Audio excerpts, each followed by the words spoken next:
نحمده ونستعينه ونستغفره ونؤمن به ونتوكل عليه ونعوذ بالله من شرور أنفسنا ومن سيئات أعمالنا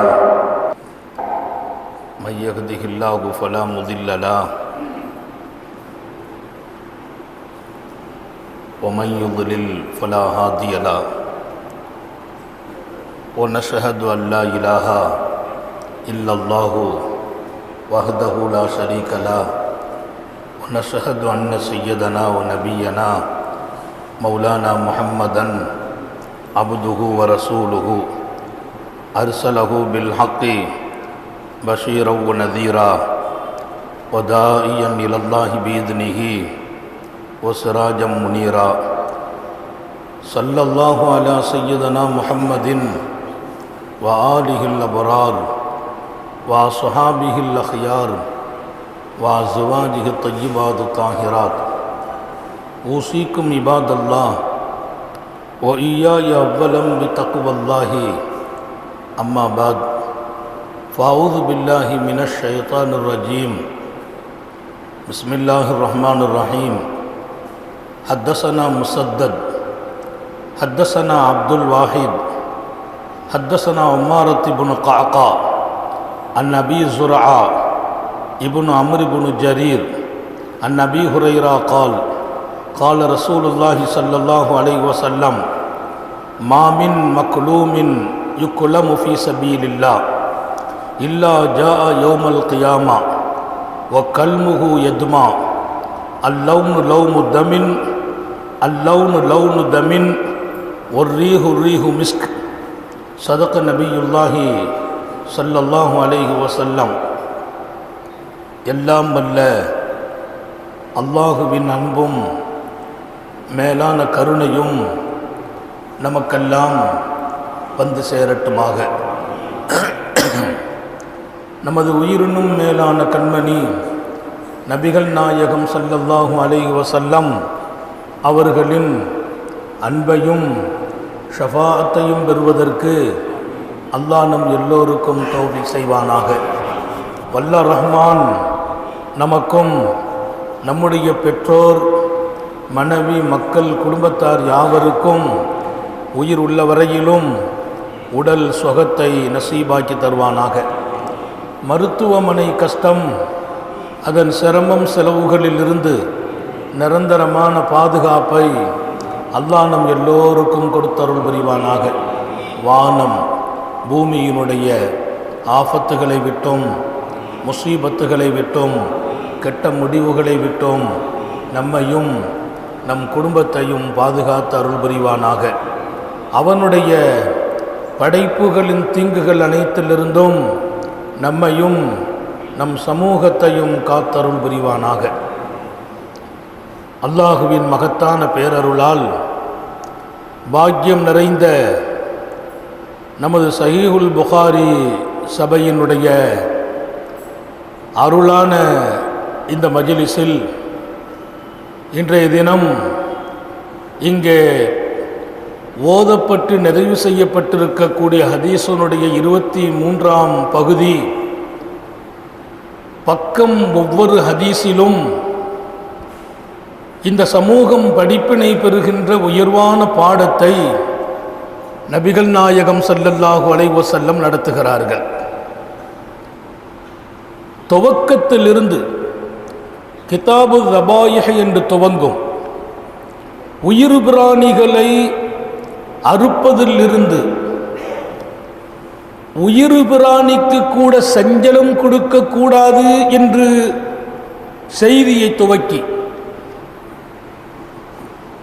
அதற்கு ரணம் வரும் வகையிலேயோ வருத்தம் கூடும் வகையிலோ அது அறுப்பு உட்பட இருக்கக்கூடாது என்று சொல்லும் செய்திகளுக்கிடையே அல்லாவின் பெயர் சொல்லி அறுக்கப்பட வேண்டும் என்று துவங்கும் உத்தம நபிகள் அவைகள் மீதும் நம்முடைய அன்பும் இரக்கமும் இருக்க வேண்டும் என்பது போன்ற பாடங்களை இன்றைய பாடத்தில் துவக்கி ஒவ்வொரு செய்திகளும் இந்த சமூகம் ரொம்ப சிந்திக்க வேண்டிய செய்திகள். நான் இங்கே தெளிவாக பதிவு செய்வேன்.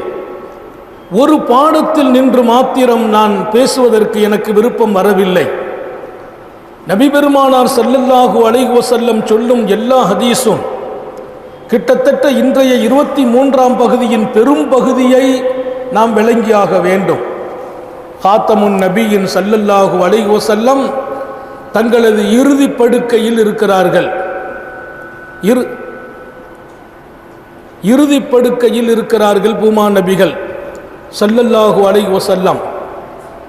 சஹாபிகளை இங்கே வாருங்கள் என்கிறார்கள், பேனா கொண்டு வாருங்கள் என்கிறார்கள், பேப்பரை கொண்டு தாருங்கள் என்கிறார்கள். சஹாபிகள் தங்களுக்கிடையே கருத்து வேறுபாடு படுகிறார்கள். கொடுக்க வேண்டுமா? சிரமங்களுக்கு மத்தியில் சுந்தர நபிகள் ஸல்லல்லாஹு அலைஹி வஸல்லம் இருக்கிறார்கள். மீண்டும் ஒரு சிரமத்தை கொடுக்க வேண்டுமா? இல்லை, அக்குத்துபுலக்கும், நான் எழுதி தருகிறேன் என்கிறார்கள். நீண்ட நெடும் காலம் உங்கள் வாழ்க்கையை தீர்மானிக்கும் செய்தியை எழுதி தருகிறேன். இன்னொரு பக்கம், எனக்கு பின்னால் களங்கமும் கரையும் இல்லாத வரலாறு படைக்கும் காலத்தை நீங்கள் உருவாக்க வேண்டும் என்பதை எழுதி தருகிறேன்.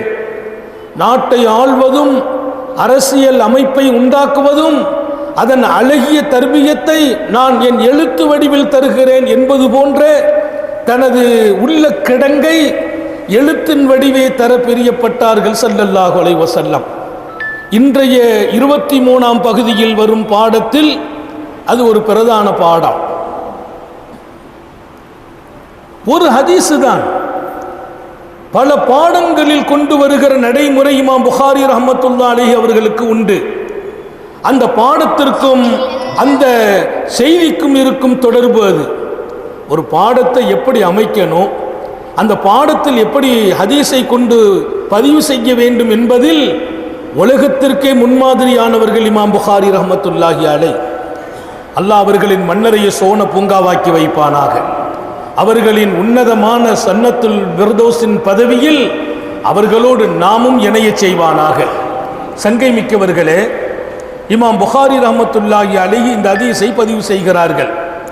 நான் எழுதி தருகிறேன் என்கிறார்கள். சஹாபிகள் அண்ணல் எம்பெருமான் ஸல்லல்லாஹு அலைஹி வஸல்லத்தின் மீது இதயபூர்வமான அன்புடையவர்கள். அவர்கள் வேண்டாம் என்கிறார்கள். இன்னும் சில பேர்கள் சிரமம்தான் நபி அவர்களுக்கு, இருப்பினும் கொடுப்போம். ஏன்? எழுதி தந்து விட்டால் நாளைய தலைமுறையை பாதுகாக்கலாம், சரித்திரம் படைக்கலாம். நமக்கு தெரியாத பல்வேறு அற்புதமான தன் உள்ள கிடங்கை காத்தமுன் நபியின் ஸல்லல்லாஹு அலைஹி வஸல்லம் வெளிப்படுத்தலாம்.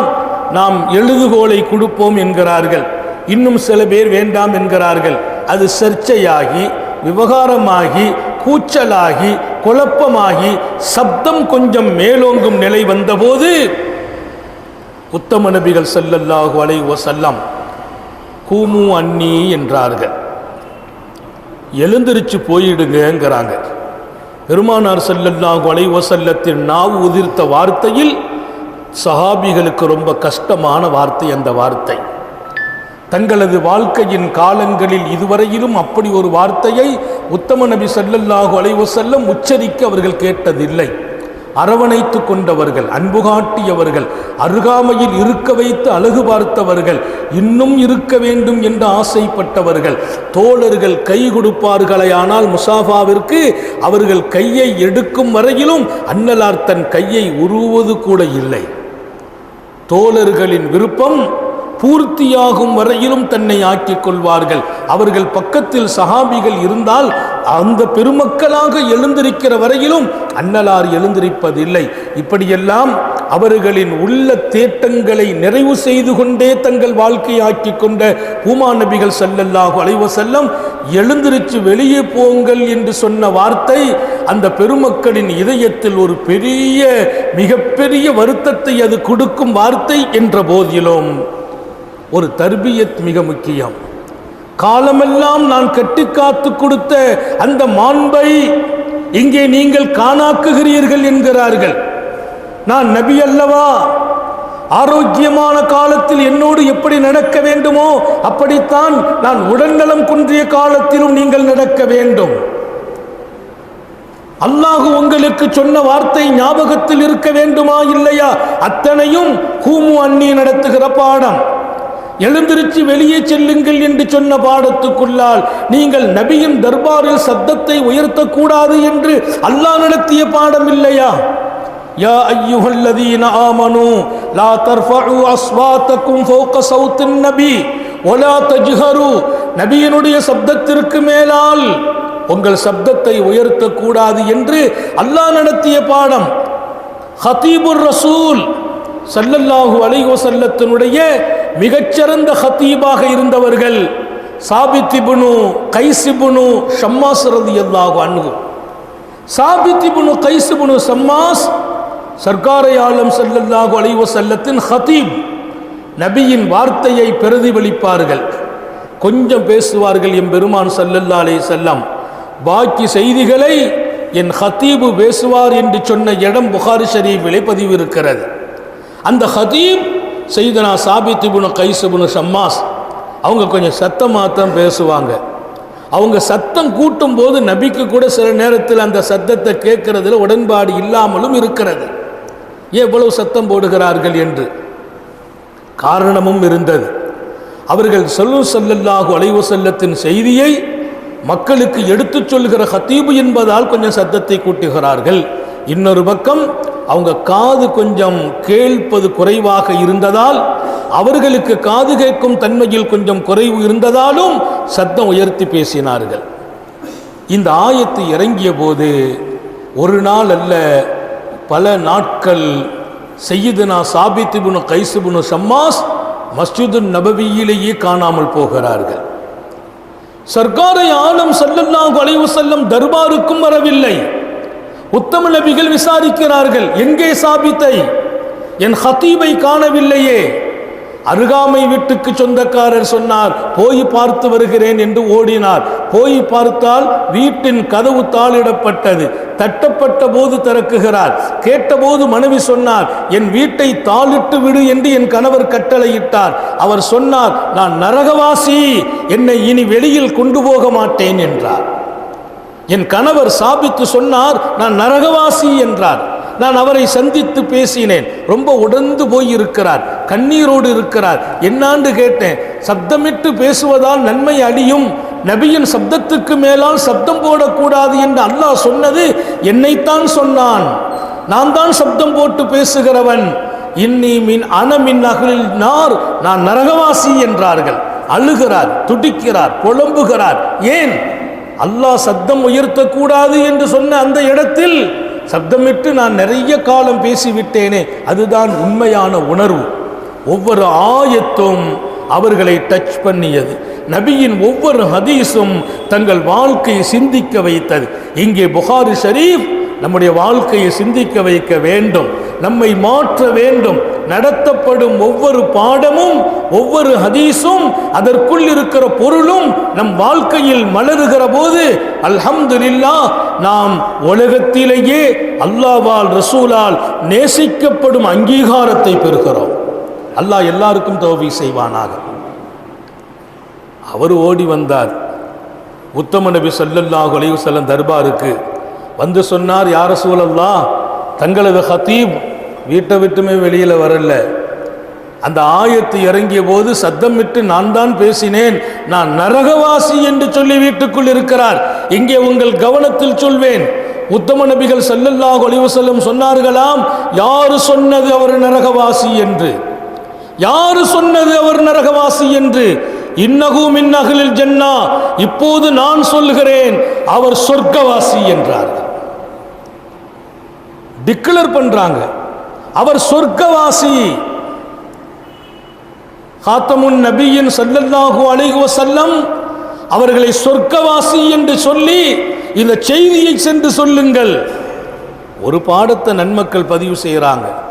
நான் எப்போது என்னை தாழ்த்தி கொள்கிறேனோ, நான் இல்லை இல்லை என்று சொல்கிறேனோ, நான் தகுதியற்றவன் என்று சொல்கிறேனோ, நான் பாவி என்று சொல்கிறேனோ, நான் நரகத்துக்கு தகுதியானவன் என்று சொல்கிறேனோ, அப்போதெல்லாம் அல்லாஹ் என்னை நீ இல்லை இல்லை நீதான் உயர்ந்தவன் என்று சொல்கிறான். ரசூல் சொல்கிறார்கள், நீ நரகவாசி இல்லை, நீ சொர்க்கவாசி என்கிறார்கள். என்னை நானே தூய்மைப்படுத்திக் கொள்வதா? லா துஸக்கு அன்ஃபுஸக்கும். அல்லாஹ் சொன்னான், உங்களை எப்படி நீங்கள் தூய்மைப்படுத்திக் கொள்கிறீர்கள்? எப்படி? நான் பரிசுத்தமானவன் என்று நீங்கள் சொல்வதா? நான் உயர்ந்தவன் என்று சொல்வதா? எப்படி முடியும்? அது அல்லாஹ் தான் உங்களை தூய்மைப்படுத்த வேண்டும். தூய்மைப்படுத்துபவன் நான் இல்லையா?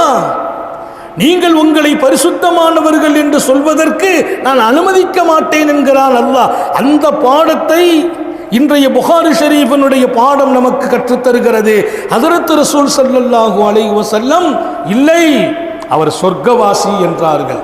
செய்தி போய் சொல்லப்பட்ட போது கதவை திறக்கிறார், வெளியே வருகிறார், ஓடி வந்தார் உத்தம நபி ஸல்லல்லாஹு அலைஹி வஸல்லம் தர்பாருக்கு. எம்பெருமான், சாபித்தே என்ன நினைத்தீர்கள்? நீங்களா நரகவாசி? இல்லை, நீங்கள் சொர்க்கவாசி என்கிறார்கள். அகமகிழ்ந்து போகிறார். இன்னொரு பக்கம் இனி அவருக்கு நரகத்தின் பயமே இல்லை என்ற ஒரு இடத்தில் கொண்டு நபி நிறுத்துகிறார்கள். நபி ஒருத்தர் சொர்க்கவாசின்னு சொன்ன பின்னால அவர் நரகத்துக்கு போக மாட்டார் என்பது வாஜிபாகி விடுகிறது. சர்க்காரை ஆலம் ஸல்லல்லாஹு அலைஹி வஸல்லம் நீங்கள் எழுந்திருத்து வெளியே செல்லுங்கள் என்கிறார்கள். இங்கே தங்கள் இறுதி படுக்கையின் போது, கொஞ்சம் கூச்சலான போது, குழப்பமான போது, லா யம்பகி லி அஹதின் அய்யதனாஸா பைன யதையின் நபி, அந்த வாசகம் புகாரி ஷரீஃபிலே பதிவாகும். நான் நபி அல்லவா?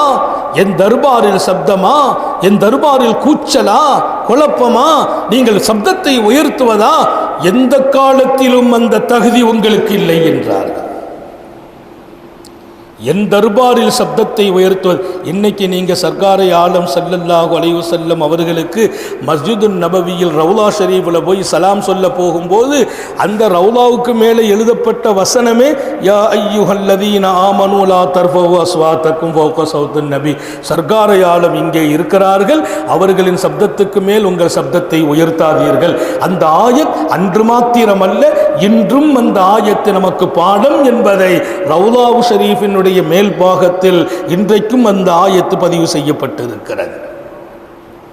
சங்கை மிக்கவர்களே, இன்று ஓதப்பட்ட புகாரி ஷரீஃபினுடைய இந்த ஹதீஸை இமாம் புகாரி ரஹ்மத்துல்லாஹி அலைஹி பதிவு செய்து இந்த சமூகத்துக்கு உணர்த்துகிறார்கள். நபி பெருமானார் ஸல்லல்லாஹு அலைஹி வஸல்லம் ஆரத்தழுவி அன்பு காட்டிய தன் தோழர்களையும் கூட ஒரு கட்டத்தில் நீங்கள் எழுந்திருச்சு போங்கள் என்று சொல்லியிருப்பார்கள் என்றால், எப்போது நபியிடத்தில் பாதுகாக்கப்பட வேண்டிய அந்த பக்குவம், பேணுதல், பயபக்தி அது காணாமல் போகிற ஏதோ ஒரு சூழல் வந்தால் அது எந்த வகையிலும் யாராக இருந்தாலும் அனுமதிக்கப்பட மாட்டார்கள்.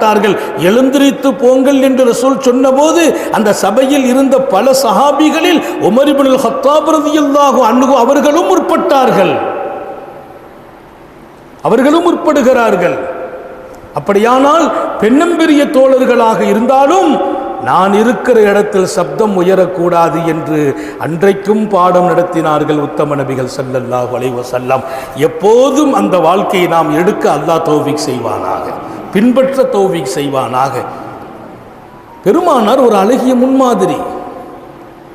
வாழ்க்கையின் எல்லா இடத்திலும் அவர்கள் தான் நமக்கு ஒரு முன்மாதிரி.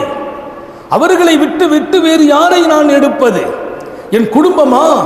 உத்தம நபிகள் ஸல்லல்லாஹு அலைஹி வஸல்லம் அவர்களே முன்மாதிரி. என் மனைவியை நான் அணுகுவதா? அவர்கள்தான் முன்மாதிரி. பழகுவதா? அவர்கள்தான் முன்மாதிரி. என் பிள்ளைகளை நான் வளர்ப்பதா? ரசூல் ஸல்லல்லாஹு அலைஹி வஸல்லம் அவர்கள் முன்மாதிரி. இங்கே நிரம்ப கூடி இருக்கிற எங்கள் தாய்மார்களுக்கு சொல்வேன், என்னுடைய கணவனோடு நான் நடப்பதற்கு அழகிய முன்மாதிரியை ரசூல் ஸல்லல்லாஹு அலைஹி வஸல்லம் வார்த்தெடுத்து கொடுத்தார்கள். என் பிள்ளைகளை உலகத்தில் நான் சிகரம் தொட வைக்க வேண்டுமா? சாந்த நபிகள் ஸல்லல்லாஹு அலைஹி வஸல்லம் தான் அங்கே முன்மாதிரியாக நமக்கு இருப்பார்கள். வேற யாரை பார்த்து அப்படி வாழணும் இப்படி வாழணும், அவர் சொன்ன மாதிரி என்ன ஆக்கி கொள்ளணும் நீங்க நினைப்பீர்களே, ஆனால் அங்கே நீங்கள் தோற்று போவீர்களை தவிர ஜெயிக்க மாட்டீர்கள். ஹாத்தமுன் நபியின் ஸல்லல்லாஹு அலைஹி வஸல்லத்தை விட்டுவிட்டு இன்னொருவரை நீங்கள் ரோல் மாடலாக ஆக்கி வாழ நினைக்கிற போது அங்கே வெற்றியை தீர்மானிக்க முடியாது. சஹாபி பெருமக்களை பொறுத்தவரையில் ஒவ்வொரு கட்டத்திலும் ஸல்லல்லாஹு அலைஹி வஸல்லமை வைத்தே தங்கள் வாழ்க்கையை அமைத்துக் கொள்கிறார்கள். இன்றைய புகாரி ஷரீஃபின் இன்னொரு ஹதீஸ் அடுத்த பக்கத்தில் வரும். நான் கிட்டத்தட்ட 23வது ஜுஸு மொத்தத்தையும் பேச நினைக்கிறேன், நேரம் இருக்காது. மிக பிரதானமான செய்திகளை மாத்திரம் இங்கே பதிவு செய்கிறேன். ஹஸரத் சய்யிதுனா அபூ மூஸல் அஷ்அரி ரலியல்லாஹு அன்ஹு இன்றைய வாசிக்கப்பட்ட அடுத்த ஒரு பாபு, இன்னொரு பாடத்தினுடைய செய்தி. சய்யிதுனா அபூ மூஸல் அஷ்அரி ரலியல்லாஹு அன்ஹு வருகிறார்கள், தோழர்களுக்கிடையே அமர்கிறார்கள். அவர்கள் சாப்பிடுவதற்கு உணவு தரப்பட்டுச்சு. சாப்பிட ஆரம்பிக்கும் போது பக்கத்தில் இருக்கிற ஒருவரை என் கூட சாப்பிட வாங்கன்னு கூப்பிட்டாங்க. அவர் இல்லை நீங்கள் சாப்பிடுங்க, இல்லை இல்லை நீங்கள் சேர்ந்து தான் சாப்பிடணும். 2 தடவை கூப்பிடும்போது அவர் மறுத்தார். அவர் மறுக்கிறார். இல்லை அந்த உணவை பார்த்தா ஒரு மாதிரியாக இருக்குது என்றார். இல்லைப்பா நீ சாப்பிடு, இந்த உணவை நபி ஸல்லல்லாஹு அலைஹி வஸல்லம் சாப்பிட்டார்கள். ஒருத்தங்களை சாப்பிட கூப்பிடுறதுக்கு கூட அந்த பெருமக்கள் வைத்துக்கொண்ட வாழ்க்கையின் திட்டம் முஹம்மது ரசூலுல்லாஹ் ஸல்லல்லாஹு அலைஹி வஸல்லம். இல்லப்பா நீ சாப்பிடணும், நான் பிரியப்படுறேன், இது குவாலிட்டியான உணவு, அந்த விவகாரத்துக்கே எங்கள் சஹாபிகள் போனதே இல்லை. இது சாந்த நபி ஸல்லல்லாஹு அலைஹி வஸல்லம் சாப்பிட்ட உணவு, நீ சாப்பிடு என்றார்கள். அவர் பதட்டமாகிறார், கையை பிணைகிறார், முகத்தில் கை வைத்துக் கொண்டு சஞ்சலத்தை வெளிப்படுத்துகிறார். அப்படியா, உத்தம நபிகள் சாப்பிட்டார்களா? நீங்கள் சாப்பிட கண்டபோது அருவருப்பாக இருந்தது. நான் முடிவு செய்தேன், அல்லாவின் மீது சத்தியமாக இந்த உணவை என் வாழ்க்கையிலேயே சாப்பிட மாட்டேன் என்று சத்தியம் செய்து விட்டேன் என்றார். நீங்க சாப்பிடும்போது விகாரமாக இருந்தது. அப்படி என்ன விகாரம்? அவர் கோழி சாப்பிட்டார். கோழியை மொத்தமாக உருவி தோலெல்லாம் பிரித்து மொத்தமாக முழுசாக தான் வச்சுக்கிடுவாங்க. இப்போ நம்ம ஒரு கோழியை 34 பீஸ் போட்டுருவோம். சாபாக்கள் முழு கோழி தான். அந்த கோழியை முழுசா அப்படி வச்சா அங்க பாருங்க, அந்த காட்சி அவருக்கு விரோதமாக, கொஞ்சம் வித்தியாசமாக, விகாரமாக அவர் சொன்னார், கதர்த்து எனக்கு அருவருப்பாக இருந்தது, நான் சத்தியமாக சாப்பிட மாட்டேன். இன்னைக்கல்ல, என் வாழ்க்கை இருக்கிற வரைக்கும் சாப்பிட மாட்டேன் சத்தியம் பண்ணிட்டேனே. என்ன பண்ணான்னா, எப்படி நான் இப்போ சாப்பிட்றது? நபிகள் நாயகம் ஸல்லல்லாஹு அலைஹி வஸல்லம் அவர்களே இந்த கோழி உணவை சாப்பிட்டு இருக்கிறார்கள் என்றால், பெருமானார் சாப்பிட்ட ஒன்றை நான் சத்தியம் பண்ணிவிட்டேனே என்று தன் ஆதங்கத்தையும் கவலையும் வெளிப்படுத்திய போது அபூ மூஸல் அஷ்அரி ரலியல்லாஹு அன்ஹு சொல்கிறார்கள், கவலை வேண்டாம், சத்தியத்திற்கும் அப்படி செய்துவிட்டால் அடுத்த அந்த சத்தியத்திலிருந்து மீண்டு வருவதற்கும் முஹம்மது ரசூல் ஸல்லல்லாஹு அலைஹி வஸல்லம் முன்மாதிரி பாடம் எங்களுக்கு நடத்தினார்கள் என்றார். நான் எங்கே சென்றாலும் வாழ்க்கை, எதிலே போனாலும் அங்கே ரசூலுல்லாஹ். வஅலமு அன்ன ஃபீக்கும் ரசூலுல்லாஹ். அல்லாஹ் சொன்னான், புரிந்து கொள்ளுங்கள், உங்களுக்கிடையே ரசூலுல்லாஹ் இருக்கிறார்கள், என்னோடு இருக்கிறார்கள். என் இரவில், என் பகலில், என் உணவில், என் வாழ்வில், என் வளத்தில், என் பொருளாதாரத்தில், என் பிரயாணங்களில், என்னுடைய அசைவுகளில் அகிலத்தின் அருட்கொடை இருந்தே ஆக வேண்டும். அவர்களை பார்க்காமல் நான் உண்ணும் உணவும் பரக்கத்திருக்காது. அசையும் அசைவும் அது நிம்மதியை தராது. அப்துல்லா இப்னு மஸ்ஊத் ரலியல்லாஹு அன்ஹு வீட்டிலிருந்து மஸ்ஜிதை நோக்கி நடக்கும்போது வாய் அசைக்கிறார்கள். சஹாபிகள் கேட்டார்கள், என்ன அசைவு என்று கேட்டார்கள். ஏதேனும் திக்ரு செய்கிறீர்களா? காரணம், நீங்கள் எதை செய்தாலும் அதற்கு முன்மாதிரியாக நபிகள் நாயகமே இருப்பார்கள். அப்துல்லா இப்னு மஸ்ஊத் ரசூல் ஸல்லல்லாஹு அலைஹி வஸல்லம் வீட்டிலே இருப்பாங்க. இப்னு மஸ்ஊதையும் அவங்க குடும்பத்தையும் அவங்க தாயாரையும் நாங்கள் பெருமானாருடைய அஹ்ல பைத்தாகவே கருதினோம். ஏங்க அப்படி கருதினீர்கள்? ரசூல் ஸல்லல்லாஹு அலைஹி வஸல்லம் வீட்டில் அதிகமான தொடர்பு. எந்த அளவிற்கு தொடர்பு? பெருமானார் ஸல்லல்லாஹு அலைஹி வஸல்லம் எங்கள் வீட்டுக்கு வந்தால் அனுமதி கேட்டுட்டு வரணுங்கிற சட்டத்தை அப்துல்லா இப்னு மஸ்ஊத் ரலியல்லாஹு அன்ஹு மாற்றி அமைச்சாங்க. நீங்கள் வரும்போதெல்லாம் அனுமதி கேட்க வேண்டாம், நான் கணக்கிறேன், என் கணப்பு கேட்டாலே நீங்கள் உள்ளே வந்துடலாம். நாங்கள் ஸல்லல்லாஹு அலைஹி வஸல்லம் வாசலிலே நின்று அனுமதி வாங்கிதான் வீட்டுக்குள்ளே வர வேண்டும் என்ற அந்த ஷரியத்தையும் சட்டத்தையும் அன்னலாரே வகுத்தது என்ற போதிலும் அந்த சட்டத்தில் உங்களுக்கு நான் அந்த சட்டத்தை முழுமைப்படுத்தவில்லை. அதில் உங்களுக்கு விதிவிலக்கு. நீங்க வந்துடலாம், எப்போ வரணும்? நீங்கள் எப்போ வரணும்? பெருமானார் ஸல்லல்லாஹு அலைஹி வஸல்லம் என் கணப்பு நான் கணச்சிட்டேன்னா வந்துருங்க, நான் இருக்கிறேனா அப்படிங்கிறது மட்டும்தான் உங்களுக்கு கவனிக்கப்பட வேண்டும். நான் இருந்தால் நீங்கள் வந்துட்டு போயிடலாம். நீங்கள் பல தடவை வீட்டுக்கு வர்றதுனால ஒவ்வொருக்கும் அனுமதி வேண்டியதில்லை. இங்கே அப்துல்லா இப்னு மஸ்ஊத் ரலியல்லாஹு அன்ஹு வீட்டை விட்டு மஸ்ஜிதை நோக்கி புறப்பட்டு வரும்போது வாயசைத்து கொண்டு வந்தபோது அவரை சார்ந்திருக்கிற சஹாபிகள் கேட்கிறார்கள், நீங்கள் வாயசைக்கிறீர்கள் என்றால் ஏதேனும் ஔராதுகளையும் திக்ருகளையும் உங்கள் நாவு அசைக்கலாம். அது அண்ணல் எம்பெருமான் ஸல்லல்லாஹு அலைஹி வஸல்லம் கற்றுக் கொடுத்த முன்மாதிரியாகவும் இருக்கலாம். என்ன சொல்லி வந்தீர்கள் என்று கேட்டபோது அவர் சொன்னார், நான் எந்த திக்ரையும் செய்யவில்லை. நபிகள் நாயகம் ஸல்லல்லாஹு அலைஹி வஸல்லம் வீட்டிலிருந்து மஸ்ஜிதை நோக்கி வரும்போது பெருமானார் வீட்டிலிருந்து இவங்களும் வர்றாங்க, ரசூல் ஸல்லல்லாஹு அலைஹி வஸல்லம் போவாங்க. அவங்க வீட்டை விட்டு மஸ்ஜிதை நோக்கி வரும்போது எத்தனை கால் எட்டுக்கள் எடுத்து மஸ்ஜிதுக்குள்ளே வருகிற வரைக்கும் நடந்து வந்தாங்க அப்படின்னு நான் கவனிக்கிறது. அது எத்தனை எட்டு என்று எண்ணிக்கொண்டு வந்தேன் என்றார். எத்தனை எட்டு? நான் நாளைக்கு நான் நடக்கும்போது 18 எட்டில் ரசூலுல்லாஹ் மஸ்ஜிதை அடைஞ்சிட்டாங்களா, நானும் 18 எட்டில் அடையணும்னாங்க. ஒரு பின்பற்றுகின்ற முன்மாதிரி என்பது குறிப்பிட்ட எல்லைக்கு சொந்தமாக சஹாபிகள் பார்த்ததில்லை. நாயகம் ஸல்லல்லாஹு அலைஹி வஸல்லத்தை தன் இதயத்தில் சுமப்பதற்கு அந்த பெருமக்கள் அளவுகோலே வைக்கவில்லை. எல்லாவற்றிலும் ஒரு சஹாபி நபியினுடைய வீட்டை விட்டு வெளியே வந்து தன் மகளிடத்தில் சொன்னார், நான் எனக்கு வீட்டில் நாறு கட்டில் செய்ய போகிறேன் என்றார். எதற்குன்னு கேட்டாங்க. பெருமானார் ஸல்லல்லாஹு அலைஹி வஸல்லத்தை போய் பார்த்தேன், நாறு கட்டிலில் கயிறு கட்டிலில் படுத்திருந்தார்கள். அந்த கட்டில் நம்ம வீட்டுக்கு வேணும். அன்றே செய்து முடிக்கிறார். அன்று படுக்கிறார். எழுந்திரித்து தன் மகளை கூப்பிட்டு கேட்கிறார், என் முதுகை பார் என்றார். முதுகை பார்த்தாங்க. என்ன இருக்குது?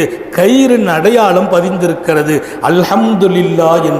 ஏன் வாப்பா அல்ஹம்துலில்லாஹ் என்று கேட்டபோது அந்த பெண்மணிக்கு அவர் சொன்ன பதில், நான் சர்க்காரை ஆலம் ஸல்லல்லாஹு அலைஹி வஸல்லத்தை வீட்டில் போய் பார்த்தபோது அவர்கள் கட்டிலில் இருந்து எழுந்திரித்து உட்கார்ந்திருந்தார்கள். அவர்களின் முதுகில் கயிறின் அடையாளம் தழும்புகளாக இருந்தது.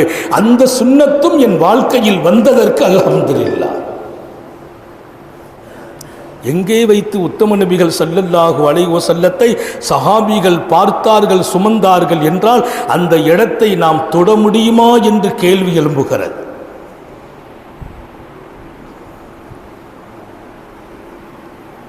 நீங்கள் சாப்பிடும் போது அருவருப்பாக இருந்தது. எனவே என் வாழ்க்கையில் இனி சாப்பிட மாட்டேன் இந்த கோழியை என்று நான் சத்தியமல்லவா செய்து விட்டேன். நபிகள் நாயகம் ஸல்லல்லாஹு அலைஹி வஸல்லம் சாப்பிட்டார்கள் என்று சொன்னபோது என் சத்தியத்தை என்ன பண்ணான்னு கேட்டார். கவலைப்படாதப்பா, உன் சத்தியத்தை என்ன செய்யணும், எப்படி அதற்கு வழி நான் சொல்கிறேன். அதற்கும் ரசூல் ஸல்லல்லாஹு அலைஹி வஸல்லம் முன்மாதிரி. நாங்கள் யமன் தேசத்திலிருந்து வந்தோம். பெருமானார் ஸல்லல்லாஹு அலைஹி வஸல்லம் ஒரு போருக்கு அறிவிப்பு செய்தார்கள். நாங்கள் வெளியூருக்காரர்கள் என்ற காரணத்தினால் அந்த போருக்கு போக ஆசை இருந்தது.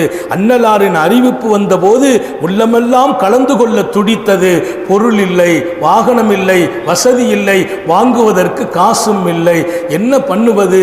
நாங்கள் ஆலோசனை செய்தோம். எங்கள் தோழர்கள் எல்லாம் என்னை நபி பெருமானார் ஸல்லல்லாஹு அலைஹி வஸல்லம் இடத்தில் அனுப்பி, போய் கேளுங்க, நாங்கள்லாம் ஆசைப்படுறோம், வாகனம் கொடுத்தா நாங்களும் போருக்கு வந்து விடுவோம் என்று சொல்லுங்கள், அன்னலார் தருவார்கள் என்று அனுப்பி வைத்தார்கள். நான் அண்ணல் எம்பெருமான் ஸல்லல்லாஹு அலைஹி வஸல்லத்தை சந்தித்தேன், வாகனம் கேட்டு வந்தேன். அப்போ எனக்கு விளங்கல்ல, பெருமானார் என்னவோ கோபத்தில் இருந்திருப்பாங்க. நான் வந்து கேட்டேன், எங்களை வாகனத்தில் ஏற்றி அனுப்புனா போருக்கு வரணும்னு ஆசை இருக்குது நாயகமே என்றேன்.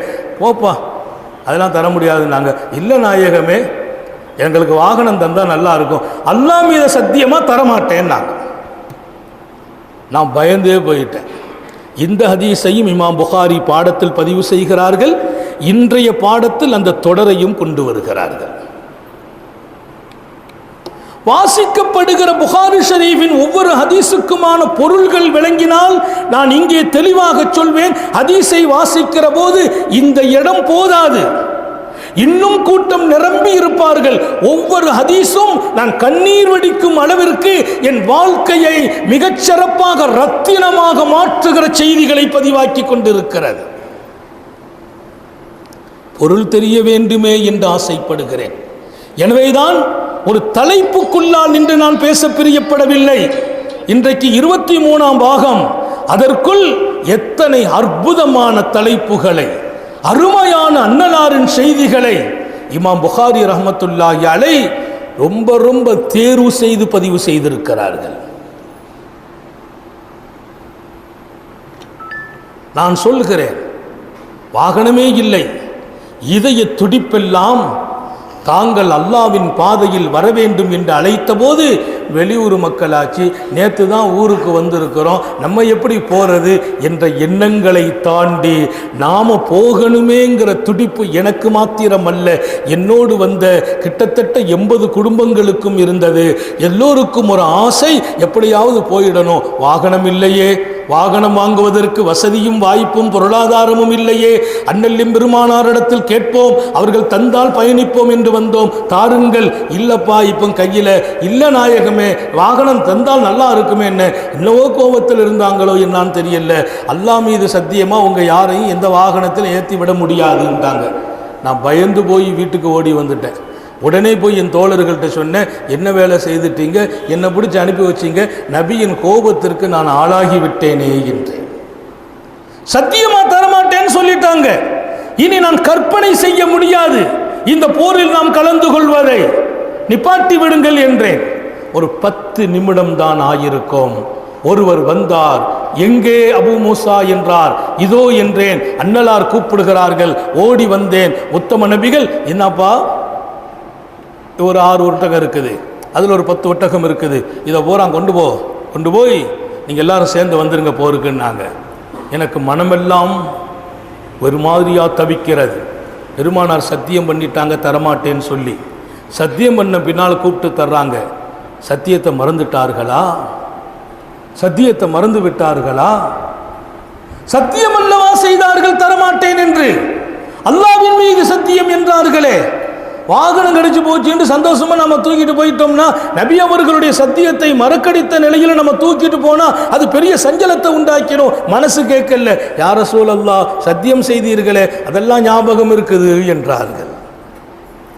நான் சராசரி மறப்பவன் அல்ல, சராசரி மறப்பவன் அல்ல.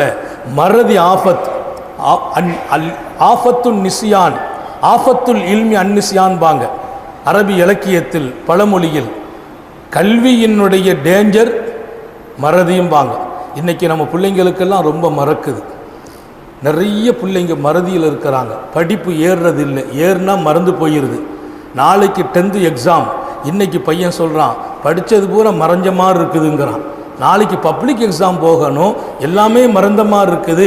இமாம் ஷாஃபி ரஹ்மத்துல்லாஹி அலைஹி சொல்லுவாங்க, எனக்கு கொஞ்சம் மறதி. என் உஸ்தாத் அல்லாமா வக்கீட்ட போய் சொன்னேன், நான் மறதியாக இருக்கிறேன்னு. என்ன அவங்க சொன்ன பாடம் என்ன தெரியுமா? எப்பா, நீ மறதிங்கிறதெல்லாம் சும்மா அல்லாஹ் கொடுக்கறது இல்லை, நினைவாற்றல் என்ன தெரியுமா? நினைவாற்றல் என்ன தெரியுமாப்பா? இன்னல் ஹிஃபுத ஃபதுலும் மின் இலாஹி ஓ ஃபதுலுல்லாஹி லா யூதாலி ஆசி. மறதி என்பது அது யாருக்கு வரும் தெரியுமா? பாவ சிந்தனைகள் மிகைத்தால் மறதி ஏற்படும். எல்லாரும் ஞாபகம் வச்சுக்கிறோம். பெருமானார் நான் மறக்கவில்லை என்கிறார்கள். சராசரி மறதியாளன் அல்ல நான். ரசூல் ஸல்லல்லாஹு அலைஹி வஸல்லம் தொழுகையில் சில நேரத்தில் 4 ரக்காத்து 2 ரக்காத்தா தொழுது இருக்கிறாங்க, மறதியாகி போச்சு. அந்த சஹாபி வந்து கேட்குறாங்க, யா ரசூலல்லாஹ், தாங்கள் மறந்து விட்டீர்களா? துல்யதைன் கேட்கிறார், அனசீதா அம் குஸிரத்து ஸலாத், தாங்கள் மறந்து நாளை 2ஆக்கி விட்டீர்களா, இல்லது தொழுகை குறைக்கப்பட்டதா? சர்க்காரையாலும் சொல்லவும் சொன்ன பதில் என்ன தெரியுமா? எந்த ஒன்றும் நடக்கவில்லை என்றார்கள். நான் மறக்கவும் இல்லை, தொழுகை சுருக்கப்படவும் இல்லை. ஹதீஸ் புகாரி ஷரீஃபில் பதிவாகும். அநசீத்த மறந்து விட்டீர்களா? இல்லை. அப்போ ஏன் 4 ரக்காத்து 2 ரக்காத்து ஆக்கினாங்க? 1000 பாடம். பெருமானார் ஸல்லல்லாஹு அலைஹி வஸல்லத்தின் வாழ்க்கையிலும் இதுபோன்று தொழுகையில் சில குறைகள் உடையது நடப்பெருமையானால் அதற்கு முன்மாதிரி என்ன? 4 2ஆ தொழுதுட்டோம், அல்லது 5 ரக்காத்தை ஆக்கிட்டோம், அல்லது தொழுகையில் ஏதாவது ஒரு தவறு நடந்தால் அந்த தவறுக்கு சஜிதா சாவு செய்யணுங்கிற பாடத்தை படித்து தர வேண்டிய இடத்தில் பெருமானார் ஸல்லல்லாஹு அலைஹி வஸல்லம் இருப்பதால் அவர்களுக்கு மறதி இல்லை. அப்படி ஒரு நிலை அல்லாஹ் ஏற்படுத்தி நமக்கு கற்றுக் கொடுத்தான். நாம் பாடம் பெற வேண்டும் என்பதற்கு. எழுதுவார்கள் ஹதீஸின் ஆய்வாளர்கள். நான் சராசரி மறதியாளன் அல்ல. சத்தியத்தை மறந்தா எங்களுக்கு ஒட்டகத்தை தருகிறீர்கள். சம்பவம் ஒன்றுதான், பாடம் 1000 இருக்கிறது. இன்றைக்கு நம்ம வீட்டு பிள்ளைகள் மறக்கிறார்கள், அதை தாண்டி நம்ம வீட்டு பெண்கள் மறக்கிறாங்க. அடுப்புக்கிட்ட போய் தான் ரைட்டரை தேடுறாங்க. டெய்லி இருக்கிற இடம் தான், டெய்லி தேடி தான் எடுக்க வேண்டியிருக்குது. உப்பை தேடுறாங்க, பொருளை தேடுறாங்க, சாவியை தேடுறாங்க. திருநெல்வேலிக்கு ஃபோன் வருது, அதற்கு சாய் வச்ச இடம் தெரியல, கொஞ்சம் துவா செய்து முராக்கபாலிருந்து கண்டுபிடிச்சு சொல்லிடுங்க.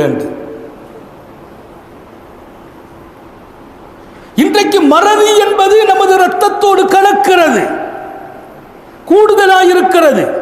ஆண்களுக்கும் சிறுவர்களுக்கும் என்று சொல்வதை விட பயபக்தியே நிறைந்த பெண்களுக்குமாக நான் ஒன்றை சொல்வேன், நான் யோசிக்க வேண்டும். எங்கோ நமது சிந்தனையில் பாவங்களும் கலந்து ஓடிக்கொண்டிருக்கிறது. ஓ ஃபதுலுல்லாஹி லா யுஅதா லிஆஸின். இமாம் வக்கீ ரஹ்மத்துல்லாஹ் சொன்னார்கள் ஷாஃபி இமாம் இடத்தில், எப்பா மறதி என்பது பாவிகளின் சொத்து என்றார்கள். பாவிகளின் சொத்து. நினைவாற்றல் அல்லாவின் பேர் அருட்கொடை. பாவிகளுக்கு அல்லாவின் பேரு அருட்கொடையான நினைவாற்றல் கொடுக்கப்படுறது எப்படிப்பான்னு கேட்டாங்க. அதனால பாவ சிந்தனைகளை எல்லாம் விட்டு நம்மை பாதுகாக்கணும். இன்னைக்கெல்லாம் நம்ம சின்ன வீட்டு பிள்ளைங்க கூட செல்போனிலே ஸ்மார்ட் போனிலே தன்னை அழித்து கொள்கிற நிலைகள், அதிகமான பாவ எண்ணங்கள் பிறக்கிறது, தீமைகளின் பக்கம் சிந்தனைகள் போகிறது. நீங்கள் இந்த மஜ்லிஸில் காலையில் பாடம் ஆரம்பிக்கும் போது உங்கள் பிள்ளைகளை வந்து உட்கார வையுங்கள். அவன் ஹதீஸுக்கு பொருள் விளங்குதோ இல்லையோ, வாசிக்கப்படும் ஹதீஸ் அவர் செவியில் விழுந்தால் நான் சொல்வேன், அவர் ஹிதாயத்துடைய பிள்ளையாக வெளியாகுவார். ஹதீஸை கேட்டா போதும், உங்க பிள்ளைங்களுடைய செவிகளில் ஹதீஸ் உள்ள போகட்டும். தாய்மார்கள் கூட்டம் கூட்டமாக வந்து அமர்கிறீர்கள், உங்கள் பிள்ளைகளையும் அழைத்து வாருங்கள். பள்ளிக்கூடங்கள் கல்லூரிகளாக இருக்குமையானால் லீவு நாட்களில் அழைத்து வாருங்கள். பள்ளி நிரம்ப உட்கார வையுங்கள். உங்கள் வீட்டு கணவன்மார்களை கொண்டு உட்கார வையுங்கள். வாசிக்கப்படும் ஹதீஸ் அவர்களின் இதயத்தை சிகிச்சை செய்யும். நபிகள் நாயகம் ஸல்லல்லாஹு அலைஹி வஸல்லத்தின் தர்பாரில் நாங்கள் உட்காருவோம் என்றால், உத்தம நபி ஸல்லல்லாஹு அலைஹி வஸல்லம் பேச ஆரம்பிப்பார்கள் என்றால் எங்கள் நிலைமை என்ன தெரியுமா? எங்களுக்கு இருக்கும் கவலைகள் அனைத்தும் காணாமல் போகும்.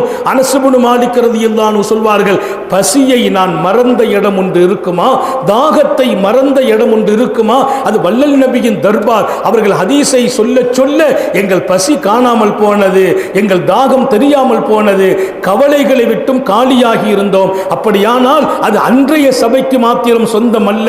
அன்னலாரின் அந்த சக்தி வாய்ந்த ருஹானி நூரானி அந்த சொல் இன்று வாசிக்கப்படும் போதும் நீங்கள் கவலையை மறக்கும் இடம் நமது புகாரி ஷரீஃபின் மஜ்லிஸ் என்பதை நினைவில் வையுங்கள்.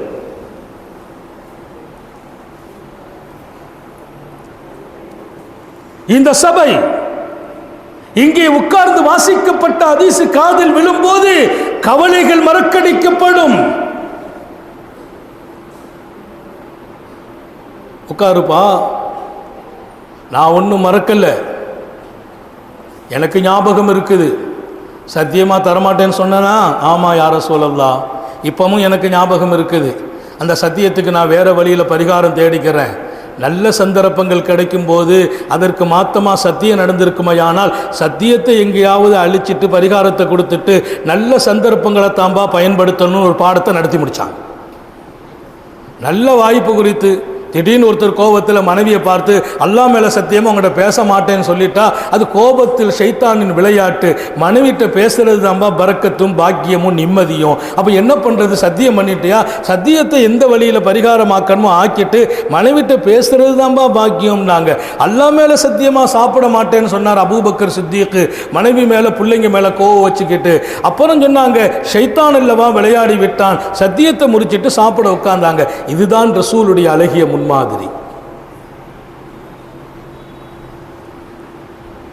வாழ்க்கையில் எங்கோ சத்தியம் நடக்குமா, உணர்ச்சிக்கு அடிமைப்பட்டோமா, கோபத்திற்கு அடிமைப்பட்டு சத்தியம் பண்ணிட்டோமா, அந்த சத்தியத்தை முறிக்க வேண்டுமே தவிர நல்ல காரியங்களை செய்யாமல் இருக்க மார்க்கம் உங்களை விடாது. அதில் முன்மாதிரி நபிகள் நாயகம் சையதுனா அபூ மூஸா அஷ்அரி ரலியல்லாஹு அன்ஹு சொன்னார்கள், ஓ சத்தியம் என்னப்பா சத்தியம், கோழிக்கறி சாப்பிட மாட்டேன்னு சத்தியம் பண்ணிட்டேன், அருவருப்பா இருக்குது அதனாலண்டு. இப்போ நான் சொல்கிறேன், ஸல்லல்லாஹு அலைஹி வஸல்லம் சாப்பிட்டாங்க, சத்தியத்தை முறிச்சுக்கிட்டு சாப்பிடணுங்கிறதுக்கு ரசூல் ஸல்லல்லாஹு அலைஹி வஸல்லம் முன்மாதிரி. சத்தியத்தை முறிச்சிட்டு ஒட்டகம் தரமாட்டேன்னு சொன்னவங்க தந்துட்டாங்க பான்னாங்க. அவர் உடனே கையை கழுகினார், பிஸ்மில்லா சொன்னார், ஒரு துண்டு கோழியை வாங்கி சாப்பிட்டார். இன்றைக்கு புகார் ஷரீஃபினுடைய பாடம் 23ஆம் ஜுஸு நடத்துகிற பாடம் எத்தனை பெரிய பாடம். ஒவ்வொரு தன் வாழ்க்கையில் நடக்கும் நிகழ்வுக்கும் முஹம்மது ரசூலுல்லாஹ் இருக்க வேண்டும் ஸல்லல்லாஹு அலைஹி வஸல்லம். நபி இல்லாத வீடு பரக்கத்தான வீடாக இருக்காது, நபி இல்லாத என் சொந்த வாழ்க்கை பரக்கத்து இருக்காது, நபி இல்லாத என் பொது வாழ்க்கை பரக்கத்தில்லை, நபி இல்லாத என்னுடைய குடும்பத்தின் ரகசியங்களில் பரக்கத்தில்லை, நபி இல்லாத என் தொழில் பரக்கத்தில்லை, நபி இல்லாத என் கடை பரக்கத்தில்லை. என் பெருமானாரை என் கடையிலும் நான் வைத்து அழகு பார்க்க வேண்டும். ஒரு பொருளை எடுத்து வாடிக்கையாளருக்கு கொடுக்கிற போது அங்கே ரசூல் பேசுவார்கள், ஏமாற்றி விடாதே, மோசடி செய்து விடாதே, இல்லாததை சொல்லி விற்று விடாதே, பொய் சொல்லி வியாபாரம் பண்ணி விடாதே. பொருளை எடுக்கும் போது என் பெருமான் என் கண்ணில் காட்சியளிக்க வேண்டும், என் வியாபாரமும் பரக்கத்தாகிவிடும். வஅலமு அன்ன ஃபீக்கும் ரசூலல்லாஹ் ஸல்லல்லாஹு அலைஹி வஸல்லம் உங்களுக்கிடையே வாழ்கிறார்கள். எப்படி குடும்ப வாழ்க்கையிலே சஞ்சலங்கள் ஏன் வந்தது, வருத்தங்கள் ஏன் ஏற்பட்டது, ஏன் கணவன் மனைவி பிரிந்து போனோம், ஏன் பிள்ளைகளோடு பேச்சுவார்த்தை இல்லை, பெத்த தாய் ஏன் ஒதுக்கப்படுகிறாள், பெத்த தாய் ஏன் ஒதுக்கப்படுகிறாள், நம்மை நம்பி வந்திருக்கிற மனைவிக்கு ஏன் நம்மால் சஞ்சலங்களும் வருத்தங்களும். எத்தனை கணவன்மார்கள் கல்யாணம் கரம் பிடித்து மணித்த மனைவிக்கு காசு கொடுக்க கூட தயக்கமா? காசு கொடுப்பது கடமை இல்லையா, பொறுப்பு இல்லையா, அவள் விருப்பத்தை பூர்த்தி செய்வது சுன்னத்தில்லையா?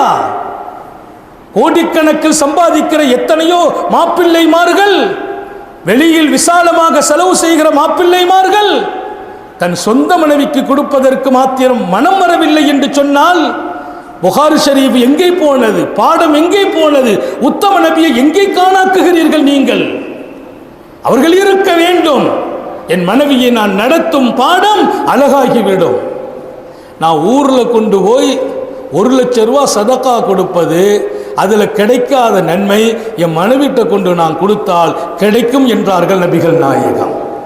ஊருக்கு கொடுக்கும் பல பேர் வீட்டை ஓரம் கட்டுவதில் என்ன சுன்னத் ஹயாத்தாக முடியும் என்று கேட்கிறேன்.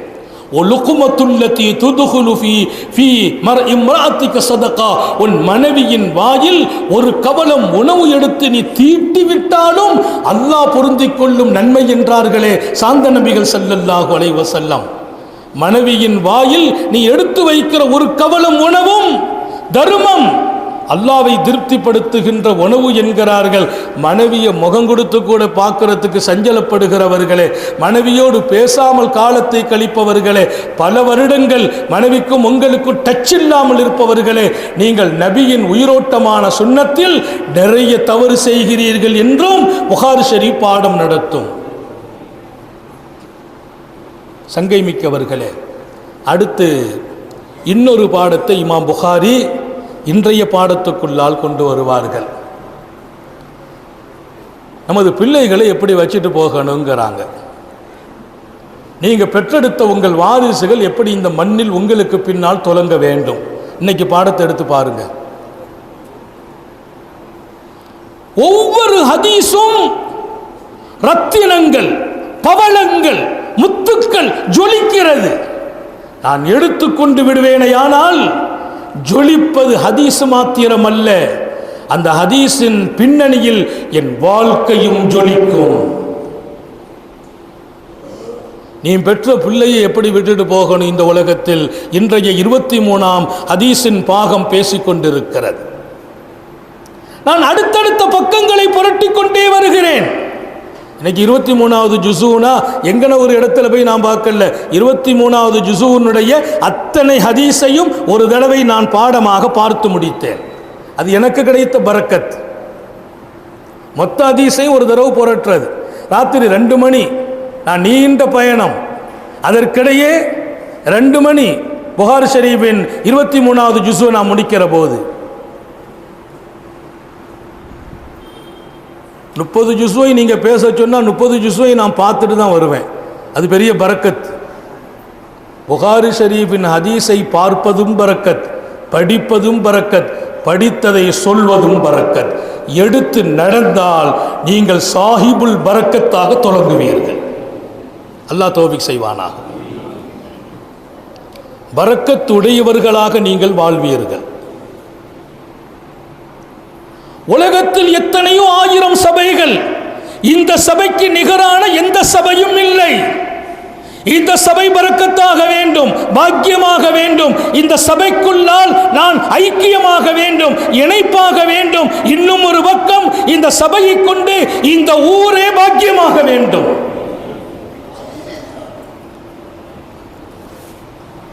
இது இந்த ஊருக்கு கிடைத்த பரக்கத்.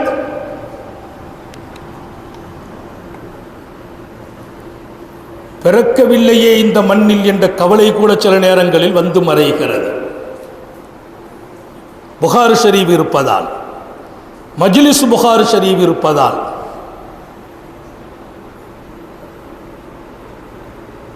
உன் அடுத்த தலைமுறை எப்படி இருக்க வேண்டும்? நபிகள் நாயகம் பேசுகிறார்கள் ஸல்லல்லாஹு அலைஹி வஸல்லம். சாத் இப்னு அபீ வக்காஸின் வீட்டுக்கு வருகிறார்கள்.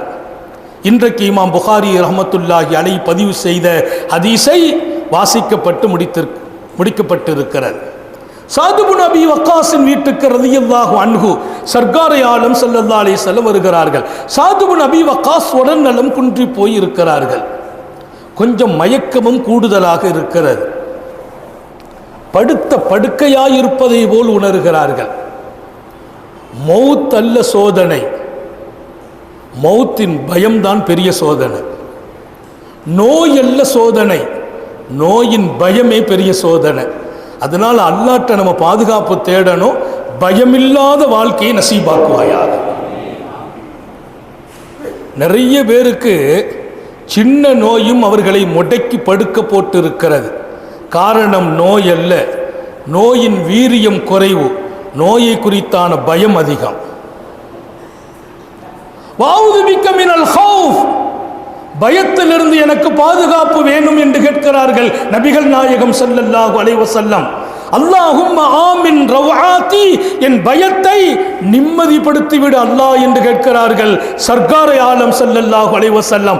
பயம் இருக்குமா நிம்மதி இழக்கிறீர்கள், பயம் இருக்குமா சந்தோஷம் காணாமல் போகும், பயம் இருக்குமா குடும்பத்தில் ரெகுலர் வாழ்க்கை பாதிக்கப்படும், பயம் இருக்குமா அடுத்த கட்ட வளர்ச்சியை நோக்கி நீங்கள் பயணிக்க முடியாது, பயம் இருக்குமா உங்கள் வணக்கமும் அஸ்தமித்து விடும், வாழ்க்கையும் அஸ்தமித்து விடும்.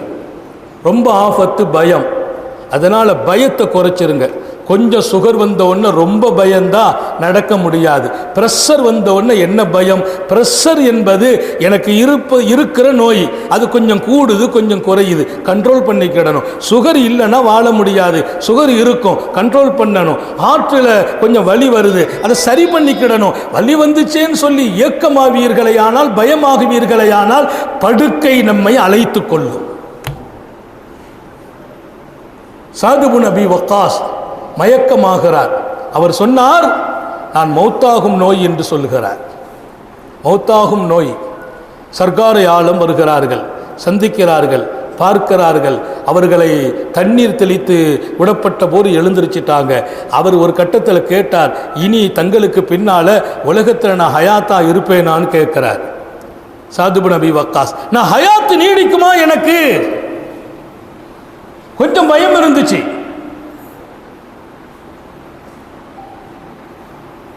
மௌத்து லேசு, மௌத்தை பயப்படாதவங்களுக்கு. மௌத்தை பயப்பட சொல்லல பெருமானார், மௌத்துக்கு தயாராக சொன்னாங்க. மௌத்தை நினைக்க சொன்னாங்க. எப்போ நினைப்போம்? பயமில்லாட்ட நினைப்போம், பயந்தா நினைக்க மாட்டோம். உனக்கு பின்னால் உன் வாரிசுகள் எப்படி இருக்க வேண்டும் என்கிறார்கள் நபிகள் நாயகம் ஸல்லல்லாஹு அலைஹி வஸல்லம். சாத் இப்னு அபீ வக்காஸின் வீட்டுக்கு வந்தாங்க, மயக்கம் தெளிஞ்சிச்சு. அவர் சொன்னார், யா ரசூலல்லாஹ் இன்னி ذو மாலின் என்றார், நான் பெரிய பணக்காரன் என்றார். உலகத்தில் அந்த செய்தியை நிறைய பேர் சொல்றதே இல்லை. எந்த செய்தியை? நான் பணக்காரன்ட்டு யாரும் சொல்கிறதே இல்லை. பெரிய பணக்காரர்கிட்ட போய் மாதம் உட்காந்து கொஞ்சம் ஹெல்ப் பண்ணுங்கன்னு கேட்க போனாங்க. அவர் சொன்னார், நானே ரொம்ப கஷ்டப்பட்டு 5 லட்ச ரூபா கடனில் இருக்கேன்னாராம். அவர் பெரிய பணக்காரர், கொஞ்சம் ஹெல்ப் பண்ணுங்கன்னு கேட்டபோது நானே கஷ்டப்படுறேன், கடனில் இருக்கிறேங்கிறார். ஒரு விஷயத்தை இங்கே பதிவு செய்கிறேன். உங்களுக்கு அல்லாஹ் கொடுத்த மகத்தான வாய்ப்பை, சந்தர்ப்பத்தை, அல்லாஹ் கொடுத்த பாக்கியத்தை நீங்கள் இல்லை என்று சொல்லும்போது அப்படியும் வாழ்க்கை திரும்பலாம் என்று எழுதுகிறார். நீ கடனாளியாகவும் போய்விட முடியும். நான் வசதியில் இருக்கிறேன் சொன்னதால் என்ன நஷ்டம்? சொல்ல வேண்டும் என்றான் அல்லாஹ். நான் கொடுத்த நியாமத்தை சொல். அம்மா பி நியாமத்தி ரப்பிக்க ஃபஹதீஸ். அல்லாஹ் கொடுத்தான், நான் வசதியா இருக்கிறேன், நல்லா இருக்கிறேன், நிம்மதியா இருக்கிறேன், சிறப்பா இருக்கிறேன், தெளிவா இருக்கிறேன், எந்த தேவையும் இல்லை, யார்கிட்டையும் நான் தேவையாகிற இடத்துல எல்லாம் இல்லை, நான் நல்லா இருக்கிறேன் நீ சொன்னால் அல்லாஹ்வும் சந்தோஷப்படுகிறான். அல்லாஹ்வின் அருமை தூதர் முஹம்மது ரசூலுல்லாஹி ஸல்லல்லாஹு அலைஹி வஸல்லம் அவங்களும் சந்தோஷப்படுறாங்க. எப்பவுமே குறைப்படுறதா? வாழ்க்கை எப்படி இருக்கு? ஏதோ பரவாயில்லை, கை வலிக்குது, கால் வலிக்குது, உடம்பு வலிக்குது, என்ன வியாபாரம் போன மாதம் நல்லா இருந்துச்சு, இந்த மாதம் ரொம்ப டல்லாக இருக்குது, கொஞ்சம் கடனாளி ஆகி போயிட்டேன், வரக்கூடிய வரவுகள்லாம் வராமல் கிடக்குது. அவ்வப்போது அல்லாஹ்வை குறை சொல்லிக்கொண்டே இருப்பதா? இது அல்லாஹ்வின் மீது சொல்லப்படுகிற குறை என்கிறார்கள் நபிகள் நாயகம் ஸல்லல்லாஹு அலைஹி வஸல்லம். நேற்று நல்லா இருந்தேன், இன்னைக்கு முடங்கி போயிட்டேன் அப்படின்னா என்னை பற்றி நீ குறை சொல்கிறாயா என்று அல்லாஹ் கேட்கிறான். நல்ல வார்த்தைகளே நற்பாக்கியம். கௌலும் மாரூஃபுன் கைரும் மின் சதகா. நல்ல சொற்கள் அது பெரிய பாக்கியம் என்றான் அல்லாஹ். நல்லதையே சொல்லுங்கள். நான் நல்லா இருக்கிறேன்னு சொல்லுங்க, நான் கஷ்டப்படுறேன்னு சொல்லாதீங்க, நிம்மதியா இருக்கிறேன்னு சொல்லுங்க, என்ன வாழ்க்கைன்னு சொல்லாதீங்க. அதனால தான் பெருமானார் ஸல்லல்லாஹு லா தசுப்புத்தஹர், காலத்தை திட்டாதீர்கள். என்ன காலம்? மோசமான காலங்க. இந்த காலம் ரொம்ப பாடுபடுத்தி போச்சு. கொரோனா காலம் எங்களை ரொம்ப சஞ்சலப்படுத்தி போச்சு. போன வாரம்லாம் மோசம். கடந்த 2-3 நாளும் கசப்பான நாள். நாளை குறை சொல்லாதே, காலத்தை குறை சொல்லாதே.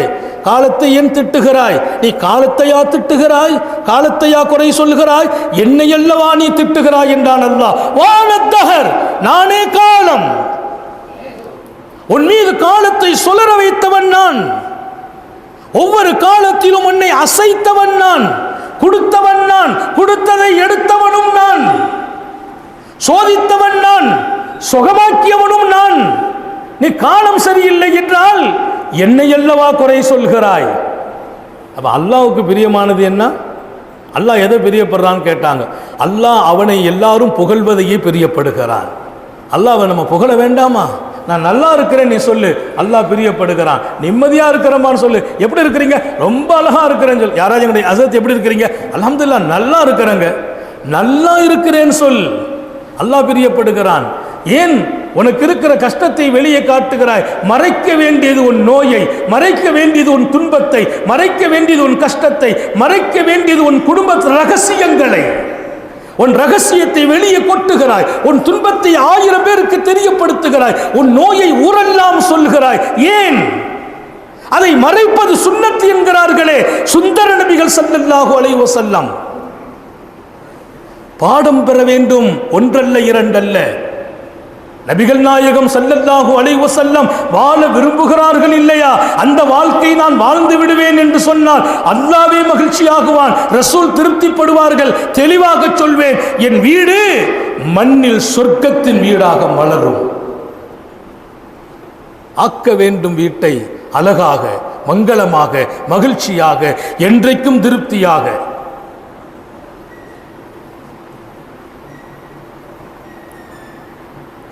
தரப்பட்ட நேரத்தில் இன்ஷா அல்லாஹ் முடிச்சுக்கிடுவேன். தரப்பட்ட நேரம் இன்னும் கொஞ்சம் இருக்குது, அதனால் கூடுதல் எப்பவும் பேசுறது இல்லை. இருந்தாலும் இப்போ கொஞ்சம் நிறைய நேரம் பேசுகிற மாதிரி எனக்கு தெரியுது. ஆனால் இப்போ நான் பார்த்தா இன்னும் நிறைய டைம் இருக்கிற மாதிரியும் தெரியுது. கொஞ்சம் கூடுதல் டைம் தரப்பட்டு இருக்குமோ? இருப்பினும் அது பாடம்.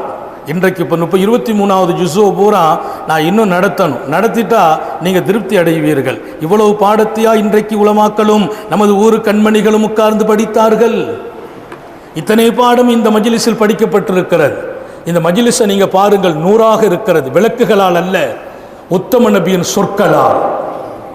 இது நூர், நூறு நலா நூர். இங்கே முஹம்மது ரசூலுல்லாஹி ஸல்லல்லாஹு அலைஹி வஸல்லம் பேசுகிறார்கள். அவர்கள் இங்கே உட்கார்ந்து சொற்களை வெளிப்படுத்துகிறார்கள். நான் அடிக்கடி சொல்றது, புகாரி ஷரீஃப் பாடம் நடத்துகிற போது நிறைய பெரியார்களுடைய அந்த சபையில், உலமாக்கள் உஸ்தாதுமார்களின் சபையில் நபியே ஆஜராயிருக்கிறார்கள். புகாரி ஷரீஃப் பாடம் நடத்தும் இடத்தில் நபி ஆஜராகிறார்கள் என்றால், புகாரி ஷரீஃபையே இத்தனை ஆண்டுகள் படிக்கும் இந்த சபையில் எத்தனை தடவை உத்தம நபிகள் வந்து போயிருப்பார்கள். இந்த சபையில் உங்கள் பார்வை அப்படி இருக்கட்டும், காலம் மொத்தமும் உங்களுக்கு உதவியாக இருக்கும்.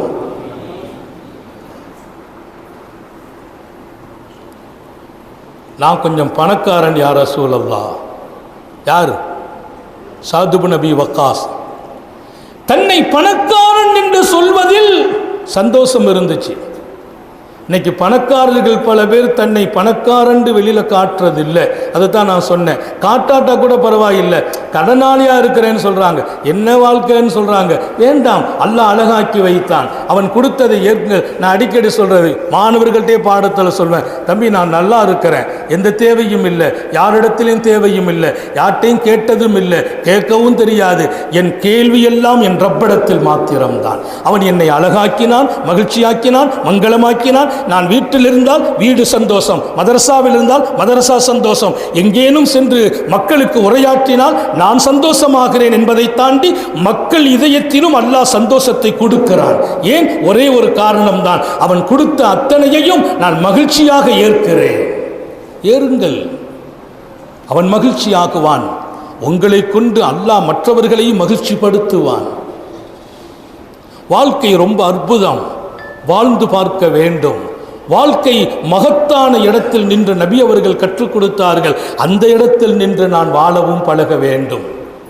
நான் ஒரு பணக்காரன், நிறைய காசு இருக்குது, ஆனால் இன்னலி பிந்தன் வாஹிதா, இன்னலி பிந்தன் வாஹிதா, எனக்கு ஒரே ஒரு பெண்மகள் தான் இருக்கிறாள்.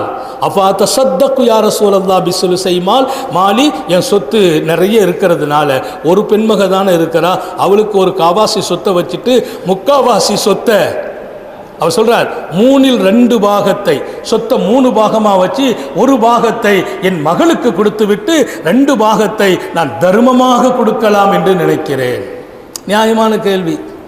அல்லாஹ்வுடைய பாதையிலே, மார்க்கத்திலே, தீனுக்காக, ஷரியத்திற்காக, ஷரியத்தை தூக்கி நிறுத்துவதற்காக நான் தர்மமாக என் சொத்தில் 2 பாகத்தை கொடுத்து விடலாம் என்று முடிவு பண்ணுகிறேன் என்றார். அதை நான் அனுமதிக்க மாட்டேன் என்றார்கள் அகிலத்தின் அருட்படை. யார்? நபிகள் நாயகம். என் சொத்தை தர்மம் செய்ய போகிறேன், ஒரே ஒரு பெண்மகள், அவளுக்கு நான் 3/1 பாகத்தை கொடுத்து விட்டு 3/2 பாகத்தை நான் தர்மம் செய்ய போகிறேன். அனுமதி இல்லை. எப்படி கொடுப்பாய் நீ? அப்படியானால் நிஸ்புமாலி, சொத்துல பாதிய தர்மமாக கொடுத்துடட்டுமான்னு கேட்டார். அதையும் அனுமதிக்க மாட்டேன். நாங்கள் அதையும் அனுமதிக்க மாட்டேன். எங்கள் ஷரியத்து ரொம்ப மகத்தானது. இன்றைக்கெல்லாம் பள்ளிவாசலில் போய் இன்ஷா அல்லாஹ் நான் கொஞ்சம் பணக்காரனாக இருக்கிறேன், என் சொத்தில் பாதியை பள்ளிக்கு தரணும்னு நியத்து பண்ணிட்டேன், அல்ஹம்துலில்லாஹ் உட்காருங்க, தலைவர் கூப்பிடு, முத்தோலியை கூப்பிடு, அவங்களை கூப்பிடு, கையெழுத்தை போட்டு அங்கனே பத்திரம் ரெஜிஸ்டர் ஆகிடும். நிர்வாகம் எப்படி இருக்க வேண்டும்?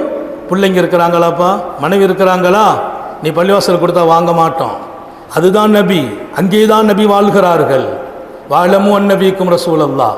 எவ்வளவு தரணும், எவ்வளவு தரணும்னு ரசூல் சொல்றாங்க, அளவு, அதான் நீ கொடுக்கணும். நீ தானமாக கொடுப்பதற்கும் தர்மமாக கொடுப்பதற்கும் உன் மனைவி, மக்கள், உன் குடும்பம், அத்தனை பேர்களுக்கு கொடுக்க வேண்டிய சொத்தில் எந்த பங்கமும் அளித்து விடக்கூடாது, துரோகம் செய்து விடக்கூடாது, அவர்களை கையேந்துபவர்களாக விட்டு விடக்கூடாது. அப்போ யா ரசூலல்லாஹ் பாதி முடியாது. இப்போ 3ல் சுலுசுல் மாலி யா ரசூலல்லாஹ், 3/1 பாகத்தை. அப்போ சொன்னாங்க பெருமானா ஸல்லல்லாஹு ஒஸ்ஸுலுசு கசீர். நாங்களாம் ஒஸ்ஸுலுசு கசீர், 3/1 பாகம் நீ தர்மம் செய், பரவாயில்ல, ஆசைப்படுற, அதுவும் கூட ரொம்ப ஜாஸ்தி தான். நாங்கள் 3 லட்சம் ரூபா இருக்குதுன்னா 1 லட்சம் ரூபாயை நீ தர்மம் செய்கிறதும் ஜாஸ்தி தான். அதை விட நான் ஒன்றை சொல்லுகிறேன், அந்ததர அவுலாதக்கா அக்னியா ஹைருல்லக்கா மின் அந்ததரகும் ஆலா. நீ பெற்றெடுத்த உன் மக்கள் செல்வங்கள், ஆணாகட்டும் பெண்ணாகட்டும், அவர்களை வசதி படைத்தவர்களாக, செல்வந்தர்களாக, கையேந்துபவர்களாக ஆக்கிவிடாமல், 4 பேரிடத்தில் யாசிக்கும் நிலையில் விட்டு விடாமல், உன் மக்களை, உன் பிள்ளைகளை, உன் குடும்பத்தை நீ வசதி வாய்ப்புகளோடு விட்டு செல்வதுதான் இந்த முஹம்மதுக்கே பிரியும் என்றார்கள். உன் பிள்ளைகளை ஏழைகளாக பராரிகளாக 4 பேரிடத்தில் யாசிப்பவர்களாக அந்ததரகும் ஆலத்தன் 4 பேரிடத்தில் கையேந்தி வாழும் இடத்தில் நீ பெற்ற சந்ததியை விட்டு போவதா? அது உனக்கு அவமானமா இல்லை? அசிங்கமா இல்லை? கேவலமாக இல்லை? நீ சம்பாதித்த சொத்துக்கள் உன் சந்ததி வாழ வேண்டுமா இல்லையா? நான் சொல்கிறேன், உங்கள் மக்களை பணக்காரர்களாக விட்டு போங்க. ஆன்மீகத்தின் பேரரசர் முஹம்மது ரசூலுல்லாஹ் ஸல்லல்லாஹு அலைஹி வஸல்லம் அல்லாஹ்வை அடைந்ததில் அவர்கள் எடுத்த இடத்தை யாரும் எடுக்க முடியாது. தொழுகையில் அவர்களைப் போல் யாராலும் தொழ முடியாது. தானத்திலும் தர்மத்திலும் அவர்கள் முன்னோடி.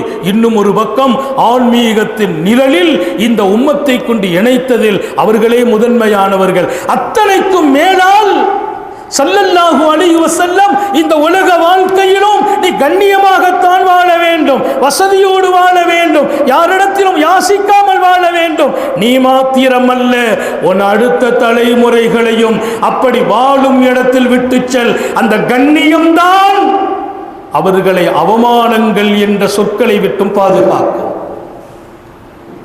இமாம் புகாரி ரஹிமஹுல்லாஹ் பதிவு செய்யும் இந்த ஹதீஸ் இன்ற 23ஆம் ஜுசுவின் மிளிருகிற பக்கங்களில் ஒரு பக்கம், ஜொலிக்கும் பக்கம். எனவேதான் நான் ஒரு தலைப்பில் இன்று பேச விரும்பவில்லை. எப்படி வர முடியும்? அத்தனை ஹதீஸும் அத்தனை பாடங்களை நடத்துகிறது. அப்போ என்னுடைய நாளைய தலைமுறை தாய்மார்களுக்குமாக சொல்கிறேன், வைத்துவிட்டு செல்லுங்கள். பொருள் இருக்கட்டும், சம்பாதிக்க வேண்டும், செலவு செய்ய வேண்டும், அழகாக சம்பாதிக்க வேண்டும், அழகாக செலவு செய்ய வேண்டும், ஹலாலாக சம்பாதிக்க வேண்டும், ஹலாலான வழியில் செலவு செய்ய வேண்டும். என் வருமானம் இன்னொருவரை சஞ்சலப்படுத்தி வரக்கூடாது. என் வருமானம் இன்னொருவரை ஏமாற்றி வரக்கூடாது. என் வருமானம் இன்னொருவருடைய சொத்தில் இருந்து அவருக்கு நான் பலகீனத்தை உண்டாக்கி வரக்கூடாது.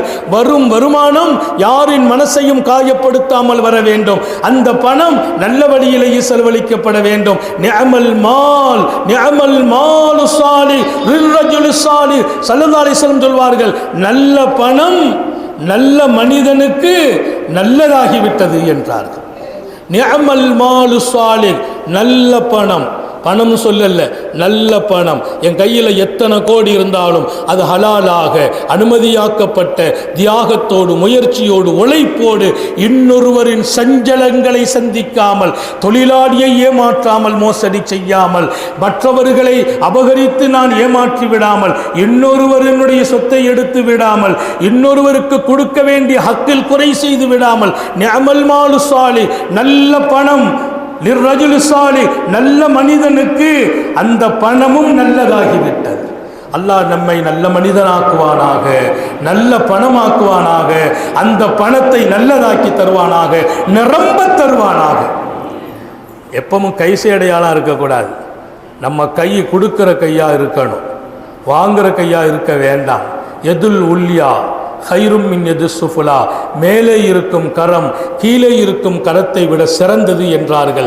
அப்படியானால் கொடுக்கும் வாழ்க்கைக்கு நாம் சொந்தமாக வேண்டும். அல்லாஹ் தௌஃபீக் செய்வானாக. ஒருத்தர் கேட்டார், மேலே இருக்கிற கையை கீழே இருக்கிற கையை விட சிறப்புங்கிறீங்களே, அப்போ அன்பளிப்புகளை சஹாபிகள் அனுபவித்தார்களே, ரசூல் பெற்றார்களே, அது தனி பாடம் என்றேன். அது தனி பாடம். அன்பளிப்புகள் யாராவது கொடுத்தால் நீங்கள் வாங்குவதும் என் சுன்னத் என்கிறார்கள். அன்பளிப்பை மறுக்காதீர்கள் என்கிறார்கள். அன்பளிப்பு கொடுங்கள் என்றார்கள். தஹாது தஹாபு, அன்பளிப்புகள் அடிக்கடி கொடுங்கள், அன்பு ஏற்படும் என்றார்கள். உங்கள் மனைவிக்கு அன்பளிப்பு கொடுங்கள், உங்கள் மனைவிக்கும் உங்களுக்கும் இடையே சலசலப்பு நீங்கி சந்தோஷம் ஏற்படும்.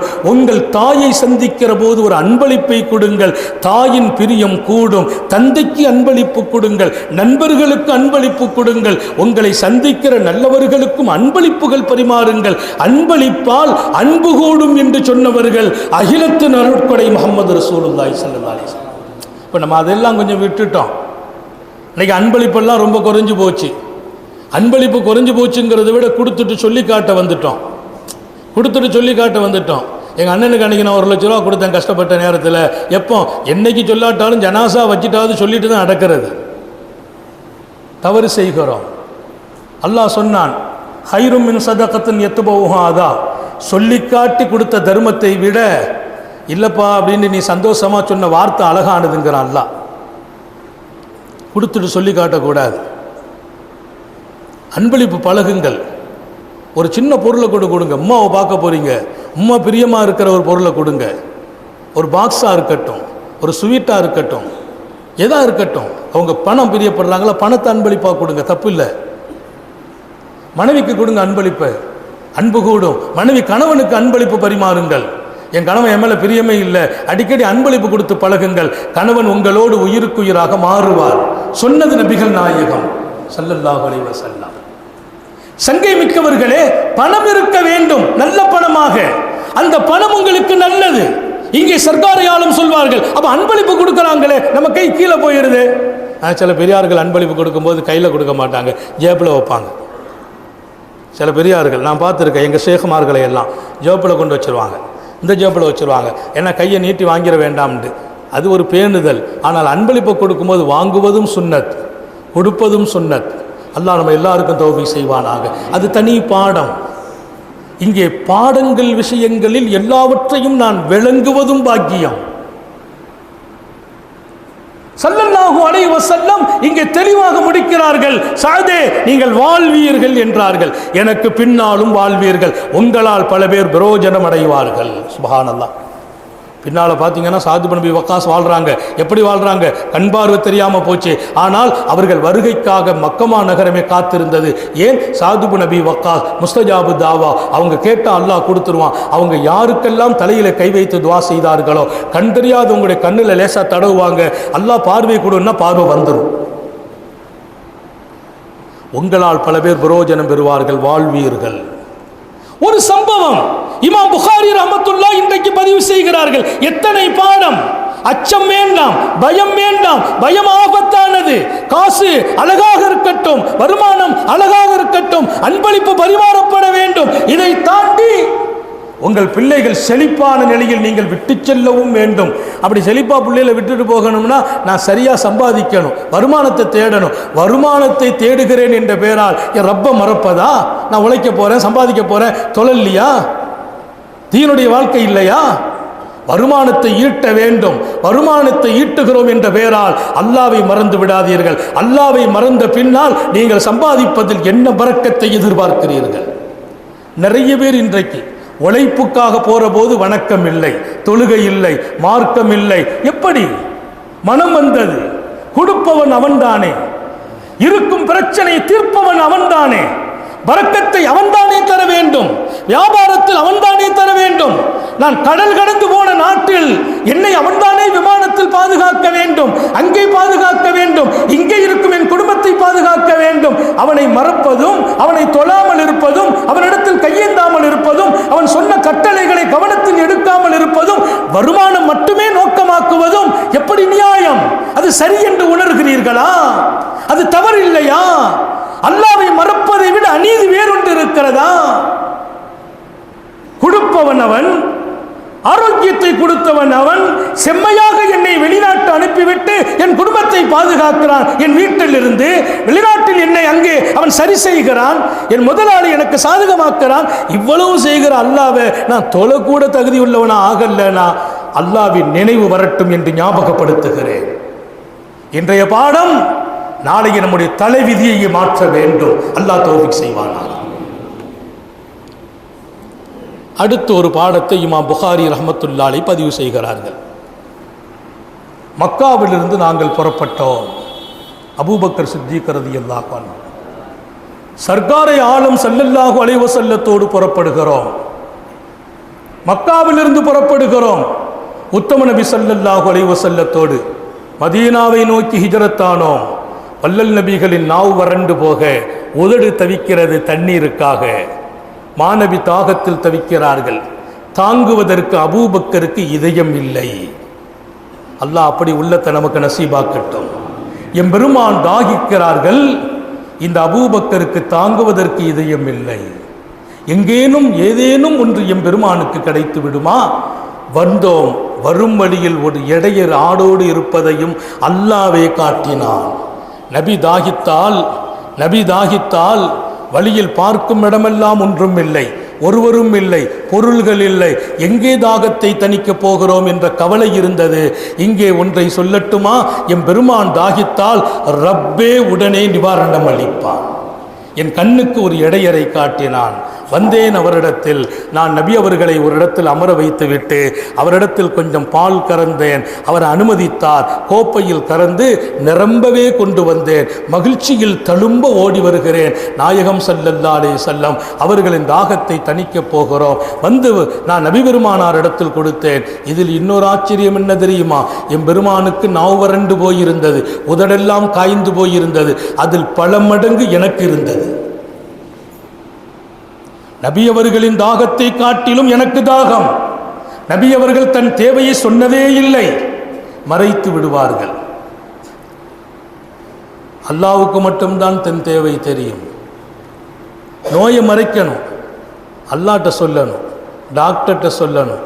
ஆறுதலும் ஆசுவாசமும் படுத்துகிற கணவன் மனைவிட்ட, மனைவி கணவன்கிட்ட சொல்லணும். ஊரெல்லாம் சொல்லக்கூடாது, உறவெல்லாம் சொல்லக்கூடாது, சொல்ல வேண்டிய இடத்தில் மறைக்கக்கூடாது. தாகம் எனக்கும் இருந்தது. பாலை கறந்த போது ஒரு துளி சாப்பிட வேண்டும் என்ற எண்ணமே பிறக்கவில்லை. ஏன் தெரியுமா? ஏந்தல் நபிகள் ஸல்லல்லாஹு அலைஹி வஸல்லம் தாகம் தணிய வேண்டும். கொண்டு வந்தேன், கொடுத்தேன். கருணையே உருவான காரூணிய சீலர் ஸல்லல்லாஹு அலைஹி வஸல்லம் அந்த கோப்பையை வாங்கி குடிச்சாங்க. வஷரிபா, அவங்க சொன்னாங்க, குடிச்சாங்க. எப்படி குடிச்சாங்க? எவ்வளவு குடிச்சாங்க? ஹத்தா ரதீது, அதை குடிச்சாங்க, புதுசாக குடிச்சாங்க. அவங்க திருப்தி அடைகிற அளவுக்கு குடிச்சாங்கன்னு சொல்லணும். அவங்க திருப்தி அடைகிற அளவுக்கு குடிச்சாங்க, அப்படி சொல்லலை. குடித்தார்கள், நன்கு குடித்தார்கள், நிரம்ப அழகாக திருப்தியாக குடித்தார்கள். எந்த அளவுக்கு குடித்தார்கள்? ஃபஷரிபா ஹத்தா ரதீது, நான் திருப்தி அடையும் அளவிற்கு குடித்தார்கள். சுப்ஹானல்லாஹ். பெருமானார் திருப்தி அடைகிற அளவுக்குன்னு சொல்லல, நான் திருப்தி. அங்கதான் ரசூல் வாழ்கிறார்கள். அந்த இதய துடிப்பில் ரசூல் எப்படி இருந்தார்கள்? ஹத்தா ரதீது, நான் திருப்தி அடையும் அளவிற்கு. எனக்கு தாகத்தை நான் பொருந்தி கொண்டேன். என் கஷ்டம் எனக்கு கஷ்டமாக இல்லை, என் சிரமம் எனக்கு சிரமமாக இல்லை. என் பெருமான் தாகம் தணிய வேண்டுமே, அவர்கள் நிரம்ப குடிக்க வேண்டுமே. நமக்கு தாகம் இருக்கும்போது நம்ம முஸ்தாது கேட்குறாங்க, கொடுத்துருவோம். கொடுத்துட்டு நினைப்போம், ஒரு பாதியாவது மிச்சம் வச்சு தரமாட்டாங்களா? அதுக்கு ஒரு ஆறுதல் வார்த்தை பரக்கத்தாக இருக்குமே. மிச்சம் இருந்தால் பரக்கத்து தானே, உஸ்தாதுடைய பரக்கத்து. அவங்க பரக்கத்தை ஆசைப்படுறதுல குறைந்தவங்க இல்லை. இன்னைக்கு எனக்கு பரக்கத்தெல்லாம் வேண்டாம், பெருமானார் குடிக்கணும். எப்படி குடிக்கணும்? அவங்க குடிச்சிட்டாங்க. ஹத்தா ரதீது, நான் திருப்தி படுற அளவுக்கு குடிச்சாங்க. என்னுடைய கஷ்டம், ஏன் தாகம், ஏன் சிரமம் அத்தனையும் மறைந்து பெருமானார் தாகம் தணிந்த போது நான் திருப்தி அடைந்தேன். இன்னொன்னு தெரியுமா? நசீது, என் தாகம் மறந்தது. அல்லாஹ் அப்படி ஒரு அன்பை அன்னலாரோடு நமக்கும் தர வேண்டுமே. அந்த தெய்வீக அன்பு எவ்வளவு பெரியது! இன்றைய 23ஆம் ஹதீஸின் பாகம், அந்த ஹதீஸை பதிவு செய்ததை நான் பார்த்து ஒரு சில நிமிடங்கள் அந்த ஹதீஸுடனேயே நின்றேன். மீண்டும் ஒருக்க படித்தேன். எத்தனை இதய துடிப்பு உள்ள சஹாபிகள் தன் சஞ்சலங்களை எல்லாம் தாஹா நபியின் நிம்மதியில் காணாக்கியே விட்டார்கள். சஹாபாக்கள் தன் துன்பங்களை எல்லாம் தூய நபியினுடைய சுகத்துக்குள்ளால் தன் துன்பத்தை அழித்து விட்டார்கள். நபி சுகமானால் தன் துன்பம் அழிந்ததாக பார்த்தார்கள். எங்கே சஹாபாக்கள்? அந்த பெருமக்கள் பிடித்த இடத்தை யாரு பிடிக்க முடியும் என்று எண்ணத்தோணும் அளவிற்கல்லவா வாழ்ந்து காட்டினார்கள் சஹாபிகள். இமாம் புகாரி பதிவு செய்த அற்புதமான பாடம். அன்னலாரோடு ஒரு அழகிய முன்மாதிரி நமக்கு இருக்க வேண்டும், ஒரு அழகிய அன்பு இருக்க வேண்டும், உத்தம நபிகளை நேசிக்க வேண்டும். என் உயிராக இல்லை, என் உயிரை விட மேலாக அந்நபியு அவுலா பில் முஃமினீனா மின் அன்ஃபுஸிஹிம், உங்களை காட்டிலும் நபி உங்களுக்கு உயர்வாக வேண்டும் என்று வல்லவனே சொன்ன பின்னால் வாழ்ந்து காட்ட வேண்டிய கடப்பாடு நமக்கு இருக்கிறதா இல்லையா? நபியின் மீது நேசம் அது வார்த்தையா, வாழ்க்கை இல்லையா? என் நபியின் நேசம் என்னை நபியுடன் வாழ வைக்க வேண்டுமா இல்லையா? நான் படுக்கிற போது நபி, நான் இருக்கிற போது நபி, நான் உண்ணுகிற போது நபி. அதுதானே நபியோடு நான் நேசம் கொண்ட அடையாளம். மன் அஹப்ப சுன்னதி ஃபகத் அஹப்பனி. நான் கொண்டு வந்த வாழ்வையும் பாதையையும் எடுத்தவர்களும் பிரியப்பட்டவர்களும் அவர்கள்தான் என்னை நேசித்தவர்கள் என்று டிக்ளேர் பண்ணுகிறார்களே சாஹா நபி ஸல்லல்லாஹு அலைஹி வஸல்லம். நபியின் சுன்னத்தில் ஆர்வம் காட்டுங்கள். முடி வைப்பதில், தலைமுடி வைப்பதில், தாடி முடி வைப்பதில், தலைவாறுவதில், சட்டை அணிவதில், நீங்கள் உங்கள் மனைவியோடு பழகுவதில், அவர்களோடு பார்ப்பதில், பிள்ளைகளை வளர்ப்பதில் பின்பற்றுங்கள் பூமா நபியை. அதுதான் பிரியம். நான் நபியை பிரியப்படுறேன், என் உயிரை விட மேல சொல்றதா? என்ன அடையாளம் உங்களிடத்தில் இருக்கிறது என்று கேட்கிறார்கள் நபிகள் நாயகம். மன் அஹப்ப சுன்னதி ஃபகத் அஹப்பனி. ஹதீஸ் இமாம் புகாரி பதிவு செய்கிற ஹதீஸ், களங்கமில்லாத ஹதீஸ், மிகச்சரியான ராவிகளை கொண்ட ஹதீஸ். ஒமன் அஹப்பனி கான மஇ பில் ஜன்னா. என்ன பிரியப்பட்டால் என்ன கிடைக்கும் தெரியுமா? என்னை நீங்கள் நேசித்தால் என்ன கிடைக்கும் தெரியுமா? என் சுன்னத்தை நேசித்தால் என்ன கிடைக்கும் தெரியுமா? உங்கள் உறக்கத்தில் என்னை நீங்கள் பார்க்க வேண்டும், உங்கள் விழிப்பிலும் என்னை பார்க்க வேண்டும். நீங்கள் நடக்கும் நடை அத்தனையிலும் என் சுன்னத் உயிரோடு இருக்குமையானால் என்ன கிடைக்கும் தெரியுமா? சொர்க்கம் கிடைக்கும். இல்லை இல்லை, வெறும் சொர்க்கமா? சொர்க்கம் கிடைக்கும், என் பக்கத்திலும் கிடைக்கும் என்றார்கள் ஸல்லல்லாஹு அலைஹி வஸல்லம். இரக்கமுள்ள ரப்பு எல்லோருக்கும் அன்னலாரின் அருகாமையில் சுவனத்தை நசீபாக்குவானாக. கான மஇ ஃபில் ஜன்னா. சுவனம் இருப்பார், என்னுடனேயே இருப்பார். என்ன தவம் செய்திருக்க வேண்டும்? நபி பெருமானார் ஸல்லல்லாஹு அலைஹி வஸல்லத்தோடு நான் சுவனம் இருப்பதற்கு. எங்கள் இளைஞர்களே, எங்களை வார்த்தெடுத்த தாய்மார்களே, நபியை பாருங்கள். உங்கள் வாழ்க்கையில், உங்கள் உறவில், உணவில், உடையில், வாழ்வில் நபிதான் உங்கள் அழகிய முன்மாதிரி. அவர்களை பின்பற்றுங்கள். அதுதான் அவர்களை நேசிப்பதின் அடையாளம். அந்த நேசம்தான் சொர்க்கத்தை தரும். சொர்க்கம் நபியின் அருகாமையிலும் தரும். என்னைக்கும் ஒரு நாள் நான் மரணிக்க வேண்டும், என்னைக்கும் ஒரு நாள் அல்லாஹோடு இருக்க வேண்டும், என்னைக்கும் ஒரு நாள் சொர்க்கம் போக வேண்டும். சொர்க்கத்தில் எனக்கு சந்தோஷம், என் நபி என்னோடு இருக்க வேண்டும், இல்லை என் நபியோடு நான் இருக்க வேண்டும். அல்லாஹ் எல்லாருக்கும் தௌஃபீக் செய்வானாக. இன்று வாசிக்கப்பட்ட ஹதீஸில் நான் திருப்தி பெறும் அளவிற்கு எம்பெருமான் தாகம் தணிந்தார்கள் என்ற அந்த சொல், அந்த சொற்தொடர் தெய்வீக அன்பை வெளிப்படுத்தி காட்டும். நாமும் அந்த அன்புக்கு வாரிசுகளாக வேண்டும். நான் நிறைவு பகுதிக்கு வருகிறேன். 23ஆம் பாகத்தின் கடைசி பக்கம். நாளை 24 துவங்கும் முன்பு ஒரு செய்தியை பதிவு செய்கிறார். சிரியாவிலே காலரா பரவியது என்று ஒரு பாடம் இமாம் புகாரி போடுவார். சிரியாவிலே காலரா பரவியது, ஒரு காலரா நோய்.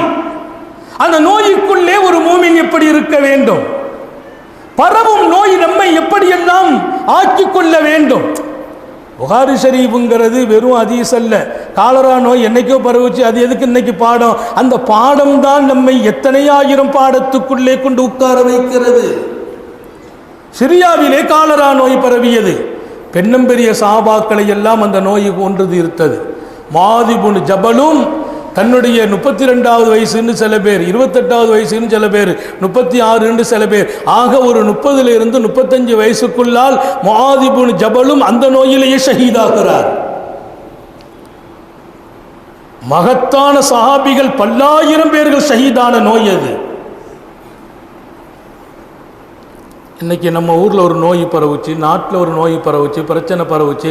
நம்ம எல்லாம் தொழுகிறோம், நோன்பு வைக்கிறோம், இபாதத் செய்கிறோம். நமக்கு எதுக்கு இவ்வளோ பெரிய கஷ்டம்னு நினைக்கிறோம். சஹாபாக்களை விடவும் உலகத்தில் உயர்ந்த மனிதர்கள் உண்டா? சஹாபிகளை விடவும் வணங்கியவர்கள் உண்டா? சஹாபிகளை விடவும் இதய தூய்மையானவர்கள் உண்டா? இதயம் தூய்மையான ஒட்டுமொத்தமான மாணவியின் தோழர்கள் வாழ்ந்த காலத்தில் தான் இத்தனை பெரிய காலரா, இத்தனை பெரிய சஹாபாக்கள் ஷஹீதாக்கப்படுகிறார்கள். ஒரு சஹாபியின் மனைவி மௌத்தாகிறார், 2வது மனைவி மௌத்தாகிறார், 3வது அவரே மௌத்தாகிறார் ரலியல்லாஹு அன்ஹும். பாடம் இமாம் புகாரி நடத்துகிறார்கள். ரசூல் ஸல்லல்லாஹு அலைஹி வஸல்லம் நடத்திய பாடத்தை, நோயை கொண்டு அல்லாஹ் உங்களை பிடிக்கிற போது, சோதனைகளை தரும்போது நான் என்ன தப்பு செய்தேன் என்று நீ கேட்காதே. அல்லாஹ் கொடுப்பதற்கு தவறு மாத்திரம் காரணம் அல்ல, நல்லவர்களையும் சோதிப்பான். நான் என்ன பாவம் செய்தேன், என்னை போட்டு அல்லாஹ் என்ன பாடுபடுத்துகிறானேன்னு பல பேர் கேட்பாங்க. நான் யாருக்கும் என்ன துரோகம் செய்யலையேன்னு சொல்லுவாங்க. நீங்கள் சொல்கிறீர்கள், கொஞ்சம் திரும்பியும் பாருங்கள், எத்தனை ஆன்மாக்கள் உங்களால் சஞ்சலப்பட்டிருக்கும் என்று நீங்கள் தேடி பார்த்தால் எழுதி முடிக்க முடியாத பக்கங்களை அது நிரப்பும். நான் என்ன யாருக்கு என்ன துன்பம் கொடுத்துட்டேன், எனக்கு எதுக்கு இந்த கஷ்டம், பேசாதீர்கள். அப்படின்னா யாருக்குமே எந்த சஞ்சலமும் கொடுக்காம உங்களை கஷ்டப்படுத்தா அல்லாஹ்வை குற்றவாளியாக அல்லவா நீங்கள் பேசுகிறீர்கள், சித்தரிக்கிறீர்கள். எச்சரிக்கிறார்கள் நபிகள் நாயகம் ஸல்லல்லாஹு அலைஹி வஸல்லம். நான் என்ன பாவம் செய்தேன், நான் என்ன துரோகம் செய்தேன், எனக்கு ஏன் இந்த நோய், என் குடும்பத்துக்கு ஏன் இந்த கஷ்டம், அப்படி பேசுறதே குற்றம், அனுமதி இல்லை, அல்லாஹ் பிரியப்படுவதில்லை. நான் பாவி என்றே சொல், இந்த தண்டனைக்கு நான் தகுதி என்றே நீ சொல், அல்லாஹ் நீக்குவான் என்கிறார்கள். காலரா உமர் இப்னு கத்தாப் ரலியல்லாஹு அன்ஹுக்கு மெசேஜ் இல்லை, செய்தி பரவும் காலம் இல்லை. இன்றைக்கெல்லாம் அங்கே ஒன்று நடக்குதுன்னு அங்கே வந்து ஆரம்பத்தில் அடுத்த நிமிஷம் நம்ம ஊருக்கு வந்துடும்.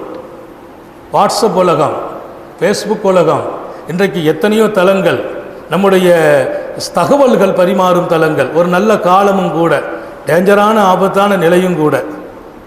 அடுத்தடுத்து எல்லா விஷயத்தையும் பரப்புறதுக்கு ஒரு இடம், நல்லதும் பரப்புகிறாங்க, தீயதையும் பரப்புகிறாங்க. ஒரு ஆளை பற்றி எவ்வளோவெல்லாம் மோசமாக எழுத முடியுமோ அவ்வளோதையும் எழுதிடுறாங்க வாட்ஸ்அப்பில். அல்லாஹ் எல்லாரையும் பாதுகாப்பானாக. ஆபத்தை நோக்கி பயணிக்காதீர்கள், யாருடைய இமேஜையும் பாதிக்கமாக நடக்காதீங்க, எந்த தனி மனிதனையும் சஞ்சலத்தில் ஆளாத்தாதீர்கள், எந்த ஒரு மனிதனின் குறையை வெளி உலகத்திற்கு கொண்டு வராதீர்கள். அல்லாஹ் மறைத்த குறையை நீங்கள் காட்டுவதா அது தவறு என்கிறார்கள். அடுத்தவர்களின் குறையை தேடாதீர்கள், பார்க்காதீர்கள், அவர்களின் குறை குறித்து சொல்லாதீர்கள், எழுதாதீர்கள். அவங்க குறையை திருத்த நினைத்தால் அவங்கள்ட்ட நேரடியாக சந்தித்து ரகசியமாக சொல்லுங்கள், திருத்துங்கள். பப்ளிக்ல சொல்றதா தப்புங்கிறான். மெசேஜ் போய் கிடைக்கல, புறப்பட்டு வந்தாங்க. ஹதரத் சய்யிதுனா உமர் ரலியல்லாஹு அன்ஹு ஜாபியாங்கிற ஏரியாவுக்குள்ளே வந்துட்டாங்க. அங்கே உட்கார்ந்து இருக்கிறாங்க, ஜாபியா என்ற ஏரியாவில் இருக்கிறாங்க. அப்போ செய்தி பரவுது, சிரியாவுக்கு தான் போகிறாங்க உமர் ரலியல்லாஹு அன்ஹு. உமர் ரலியல்லாஹு அன்ஹு கூட சஹாபாக்கள் போயிட்டு இருக்கிறாங்க. சிரியாவை நோக்கி ஒரு பயணம். அந்த பயணத்தை வழியில் தங்குற இடம் தான் ஜாபியா. ஜாபியாவில் தங்கும்போது செய்தி வருது, காலரா பெரிய அளவில் பரவி இருக்கு, சிரியாவை பாதிச்சிருக்கு, சிரியாவில் நோய் பரவி நிறைய பேர் ஷஹீதாகிட்டு இருக்கிறாங்க அப்படிங்கிற ஒரு பிரச்சனை. இந்த பிரச்சனையை பேசப்படும் இடம் ஜனாதிபதி உமர் இப்னு கத்தாப் ரலியல்லாஹு அன்ஹு உட்கார்ந்து இருக்கிறாங்க, சஹாபாக்களுடைய சபை. அந்த செய்தி இமாம் புகாரி இன்னைக்கு அழகா பதிவு செய்கிறாங்க. அவங்களுக்குள்ள கருத்து பரிமாற்றம் நடக்குது. போகவா வேண்டாமா? ஒரு கூட்டம் போகணும். ஏன் ஓடி போறதா? அவங்க கேட்ட கேள்வி. அஃபிராரம் மின் கதா இல்லாஹி வ கத்ரிஹி, அல்லாஹ்வுடைய கதா கத்ரை விட்டு ஓடுறதா? அங்க நோய் பரவுச்சு, நமக்கு அதை பத்தி எல்லாம் கவலை இல்லை, நம்ம ஏன் ஓடணும்? நமக்கும் அங்க மௌத் இருந்தா மௌத்தாயிட்டு போறோம், நம்ம நல்லா இருக்கிறோம்னா போயிட்டு போறோம். அதை விட்டு ஓடுவது அல்லாஹ்வின் விதியை விட்டு ஓடுவது அல்லவா என்று சஹாபாக்கள் சில பேர் கருத்து. இன்னும் சில பேர் இல்லை, அங்க போகணும் அப்படின்னு சொல்றவங்க ஓடக்கூடாது, ஓடணும்னு சொல்றவங்க நம்மை நாமே கொண்டு அழிப்பதா? அங்கே தான் நோய் பரவி இருக்குன்னு தெரியுது இல்லை, நாம் உள்ளே போய் நம்மளும் மௌத்தாகிறதா? வாழ்வதுதான பாக்கியம், மௌத்தை ஆசைப்படக்கூடாது. தெரியுமா உங்களுக்கு? நபி ஸல்லல்லாஹு அலைஹி வஸல்லம் சொல்லுவாங்க, லா தத்தமன்னவுல் மௌத், மௌத்தை ஆசைப்படாதீர்கள். வலா தஸ்அலுல்லாஹல் மௌத், மௌத்தை குடு அல்லாஹ்னும் கேட்காதீர்கள்.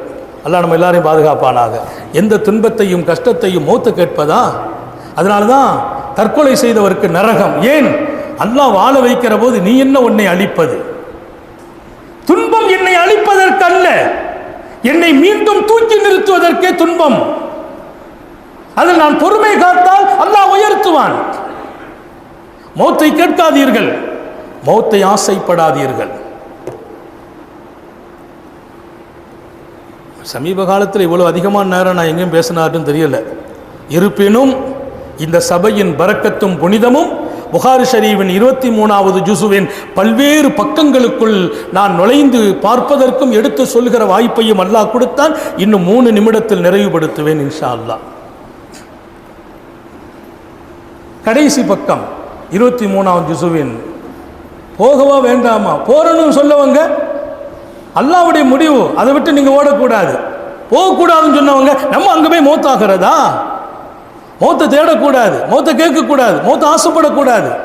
வாழணும். பெருமானார் ஸல்லல்லாஹு சொன்னாங்க, நீ வாழணும், அதான் பாக்கியம். அல்லாஹ் மனிதனுக்கு கொடுக்குற சிறந்த பாக்கியம் நீண்ட ஆயுள். அல்லாஹ் நம்ம எல்லாருக்கும் தௌஃபீக் செய்வானா. அஃதலு ஸஆதா தூலுல் உம்ர், அல்லாஹ் கொடுக்கிற பாக்கியங்களில் எல்லாம் சிறந்த பாக்கியம் நீண்ட காலம் வாழ்வது. அல்லாஹ் நமக்கும் நமது மனைவி மக்கள் சந்ததியர்களுக்கும் நீண்ட ஆயுளை தருவானாக, நோயில்லா வாழ்வை தருவானா, குன்றா சுகத்தை தருவானா, நிரம்ப ஈமானை தருவானாக. போகவா வேண்டாமா? உமர் ரலியல்லாஹு அன்ஹு கேட்டாங்க, விடுங்க சர்ச்சையை, ரசூல் ஸல்லல்லாஹு அலைஹி வஸல்லம் இது மாதிரியான சந்தர்ப்பங்களில் நாம் எப்படி நடக்க வேண்டும் என்ற அழகிய முன்மாதிரியை தந்திருப்பார்கள். அப்படி இது சம்பந்தமாக சர்க்காரை ஆலம் ஸல்லல்லாஹு அலைஹி வஸல்லம் ஏதேனும் ஹதீஸை சொல்லியிருந்தால், அப்படி ஒரு ஹதீஸ் யாரிடத்திலேயாவது இருந்தால் சொல்லுங்கள், நாம் முடிவுக்கு வருவோம். கலா கதரை விட்டு ஓடுறதா அந்த முடிவுக்கும் நான் வரல, மௌத்தாகிறதா அந்த முடிவுக்கும் வரல. ஸல்லல்லாஹு அலைஹி வஸல்லம் போக சொன்னா போவோம், வேண்டாம்னா நிப்பாட்டிக்கிடுவோம். நபி இல்லை, நபி மன்னரையில் வாழ்கிறார்கள், இன்றைக்கும் நபி நம்முடன் வாழ்கிறார்கள்ங்கிற அல்லாஹ் ஏன் அவங்க வார்த்தை நம்மை வாழ வைத்துக் கொண்டிருக்கிறது. கேட்டாங்க. உடனே எழுந்திருத்தார் அப்துர் ரஹ்மான் இப்னு அவ்ஃப், இந்தி ஷையுன் மின் கௌலி ரசூலில்லாஹ் ஸல்லல்லாஹு அலைஹி வஸல்லம், நபி பெருமானார் சொன்ன வார்த்தை நான் பாதுகாத்து வைத்திருக்கிறேன். அல்லாஹு அக்பர். உமர் இப்னு கத்தாப் சத்தமிட்டாங்களா, அல்லாஹு அக்பர், நீங்க அதை பாதுகாத்து வைக்க தகுதியானவங்க, சொல்லுங்க. ஸல்லல்லாஹு அலைஹி வஸல்லம் சொன்னாங்க, நீங்கள் எது ஊரில் இருந்தால் இதா சமீத்துமுல் வபா பிஅர்தின், நீங்கள் உங்கள் ஊரில் இருக்கிறீங்க, வேற ஒரு இடத்துல இருக்கிறீங்க, இன்ன ஊரில் ஒரு காலரா பரவி இருக்குது என்று கேள்விப்பட்டால் ஃபலா தக்திமு இலை, அந்த ஊருக்கு போகாதீர்கள்.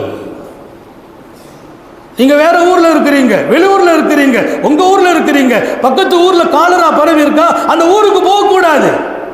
நீங்கள் ஒரு ஊரில் இருக்கிறீர்கள், உங்க ஊரில் காலரா பரவினால் ஃபலா தக்ருஜு மின்ஹு, அந்த ஊரை விட்டு வெளியில போக கூடாது. சுப்ஹானல்லாஹ். உங்க மௌத்தை பயந்து ஊரை விட்டு வெளியில போக கூடாது. இந்த உங்க ஊர்ல காலரா பரவுனா அந்த ஊரை விட்டு நீங்க போக கூடாது. நீங்க வெளியில இருக்கிறீங்க, காலரா பரவி இருக்கிற ஊருக்குள்ள நுழையக்கூடாது. அல்லாஹு அக்பர். எத்தனை அற்புதமான செய்தி, காலம் கடந்தும் வாழ்கிற ஒரு ஹதீஸ் அது. இன்றைக்கும் நமக்கு அதுதான் வாழ்க்கை. நான் மலேசியா புறப்பட நினைக்கிறேன், அங்கே நோய் பரவி இருக்கிறதா, நான் போக கூடாது. நான் அங்கே இருக்கிறேன், இங்கே நோய் பரவி இருக்கிறதா, வரக்கூடாது. அங்கே நோய் பரவும் போது அங்கே இருந்தேனா அங்கதான் இருக்க வேண்டும், என் உயிரை காப்பாத்திட்டு வரக்கூடாது. ஒரு அழகிய முன்மாதிரி. காரணம் இருக்குது, அதை விவரிக்க நேரம் இல்லை. ஹைர், இமாம் புகாரி ரஹ்மத்துல்லாஹி அலை அவர்களினுடைய 23ஆம் பக்கத்தின் ஜுசுவினுடைய அந்த பாடத்தை இந்த பாபை கடைசியாக கொண்டு வருகிறார்கள். எனவே நம்முடைய வாழ்க்கையில் நம்பிக்கை அல்லாஹ்வை சார்ந்திருக்க வேண்டும். நோய் மேலே நம்பிக்கை வரக்கூடாது. அங்கே போனால் மௌத்தாயிடுவோம், இங்கே போனால் வாழ்ந்துருவோம், இங்கிருந்து ஓடி போயிட்டா தப்பிச்சுக்கிடுவோம், அந்த எண்ணமெல்லாம் டேஞ்சர். அல்லாஹ் நினைத்தால் வாழ வைப்பான், அல்லாஹ் நினைத்தால் அவன் முடிவை வெளிப்படுத்துவான். அந்த பாடத்தையும் பாடமாக தந்து இங்கே நிறைவு செய்கிற நல்ல ஒரு ஜுசு இன்றைக்கு ஓதப்பட்டிருக்கிறது. இங்கே அல்லாஹ் எத்தனை செய்திகளை என் நாவின் வழியை வெளிப்படுத்தினானோ அத்தனையும் நீங்களும் நானும் உலகமும் எடுத்து நடக்க செய்வானாக. துன்பத்தை துடைப்பானாக, சஞ்சலங்களை போக்குவானாக, கவலையை நீக்குவானாக, வறுமையை போக்குவானாக, தரித்திரத்தின் வாசலை அடைப்பானாக, ரஹ்மத்தின் வாசலை நம் இல்லத்தை நோக்கி திறந்து வைப்பானாக, நம்மை மன்னிப்பானாக, பெரும் பரக்கத்துக்கு நம்மை தேர்ந்தெடுப்பானாக. விடும் மூச்சும் எழும் பேச்சும் அவன் சிந்தனையாக்குவானாக. ஓடும் இரத்தம் அவன் இஷ்கும் அன்பும் கலந்து ஓட வைப்பானாக. நாம் பெற்ற பெண் மக்களாகட்டும் ஆண் மக்களாகட்டும் நம்முடைய பிள்ளைகளை கண்குளிர்ச்சியாக ஆக்கி வைப்பானாக. நம்முடைய பிள்ளைகளின் இல்மிலும் ஈமானிலும் அமலிலும் ரிசுகிலும் அல்லாஹ் பரக்கத் செய்வானாக. நமது பிள்ளைகளுக்கு உரிய காலத்தில் பொருத்தமான ஜோடிகளோடு திருமணங்களை நசீபாக்குவானாக. திருமண வாழ்க்கையில் நாம் பெற்ற மக்கள் கண்குளிர்ச்சியோடு கண் கலங்காமல் வாழச் செய்வானாக. எங்கெல்லாம் கணவன் மனைவி நிம்மதியாக இல்லையோ, பிரிந்து கிடக்கிறார்களோ, சந்தோஷம் இல்லையோ, இந்த புனித புகாரி ஷரீஃபின் பரக்கத்தால் அல்லாஹ் இணைத்து வைப்பானாக, ஒன்று சேர செய்வானாக. இணைந்து வாழ்வதுதான் பரக்கத்து என்றார்கள், கணவன் மனைவி பிரிவது ஆபத்து என்கிறார்கள். அல்லாஹ் இணைந்தும் சேர்ந்தும் வாழச் செய்வானாக. நீண்ட நெடிய நாட்கள் நோய் நொடிகள் இல்லாமல் உடல் ஆரோக்கியத்தோடு மன நிறைவோடு இன்பத்தோடு அல்லாஹுவை நின்று வணங்கி வழிபட்டு வாழும் நசீபையும் பாக்கியத்தையும் எல்லாம் அல்ல அல்லாஹ் உங்களுக்கும் எனக்கும் நம்மை ஈன்றெடுத்த தாய் தந்தையர்களுக்கும் நமது மனைவி மக்கள் உற்றார் உறவினர் யாவருக்கும் கொடுத்தருள் புரிவானாக. ஹயாத்தை கொடுக்கும் காலம் வரையிலும் நம்மையும் நமது குடும்பத்தையும் ஆஸ்பத்திரி வாழ்க்கையிலிருந்து பாதுகாப்பானாக, அதன் செலவுகளில் இருந்து பாதுகாப்பானாக, அதன் சிரமங்களில் இருந்து பாதுகாப்பானாக. நாம் முடங்கிவிடக்கூடாது ரப்பே, செயலிழந்து விடக்கூடாது ரப்பே, யாருக்கும் சுமையாகி விடக்கூடாது ரப்பே. ஹார்ட் பிரச்சனையிலிருந்து பாதுகாப்பாயாக, சுகர் பிரஷரின் தீங்கில் இருந்து பாதுகாப்பாயாக. எங்கள் தொழிலை பரக்கத்தாக்கி விட அல்லாஹ், ரிஸ்கை பரக்கத்தாக்கி விட அல்லாஹ், ஹலால் ஆக்கி கொடுத்து விட அல்லாஹ். யாரிடத்திலும் என்றைக்கும் கையேந்தி விடாமல் பாதுகாப்பாயாக. எங்கள் குடும்பத்தில் நல்ல நசீபுகளை தருவாயாக. எங்கள் வீட்டில் இருக்கிற எங்கள் குமர்களுக்கு, கன்னிதாரம் அடைந்த பெண்களுக்கு இதுவரையிலும் மாப்பிள்ளை ஜோடி பொருத்தம் கிடைக்கவில்லையே, மிகச்சிறப்பான ஜோடி பொருத்தத்தை மிக சீக்கிரமாக கொடுப்பாயாக. எத்தனையோ குமர்கள் அழகான வாழ்க்கைக்காக அழகான உணர்வோடு ஹாஃபிமாக ஆலிமாக இருந்து எதிர்பார்த்து கொண்டிருக்கிறார்கள் ரப்பே. நீ உடனடியாக இந்த சபையின் பரக்கத்தால் கொடுப்பாயாக. எத்தனையோ எங்கள் ஆண் மக்கள் பெண் ஜோடிகளை தேடி இருக்கிறார்கள், பொருத்தமாகவும் அழகாகவும் ஜோடி சேர்த்து வைப்பாயாக. எங்கள் வாழ்க்கை நெடுகிலும் மகிழ்ச்சியை தருவாயாக, துன்பத்தை துடைப்பாயாக, ஊரிலும் பாதுகாப்பாயாக, பயணங்களிலும் பாதுகாப்பாயாக, திடீர் மௌத்தில் இருந்து பாதுகாப்பாயாக, கோர மௌத்தில் இருந்து பாதுகாப்பாயாக, விபத்துக்களில் இருந்து பாதுகாப்பாயாக.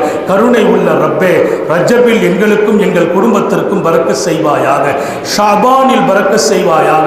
ரமலானை அடைய வேண்டும் அல்லாஹ், அடைய வேண்டும் அல்லாஹ், தடங்களும் தடைகளும் இல்லாமல் அடைய வேண்டும் அல்லாஹ்.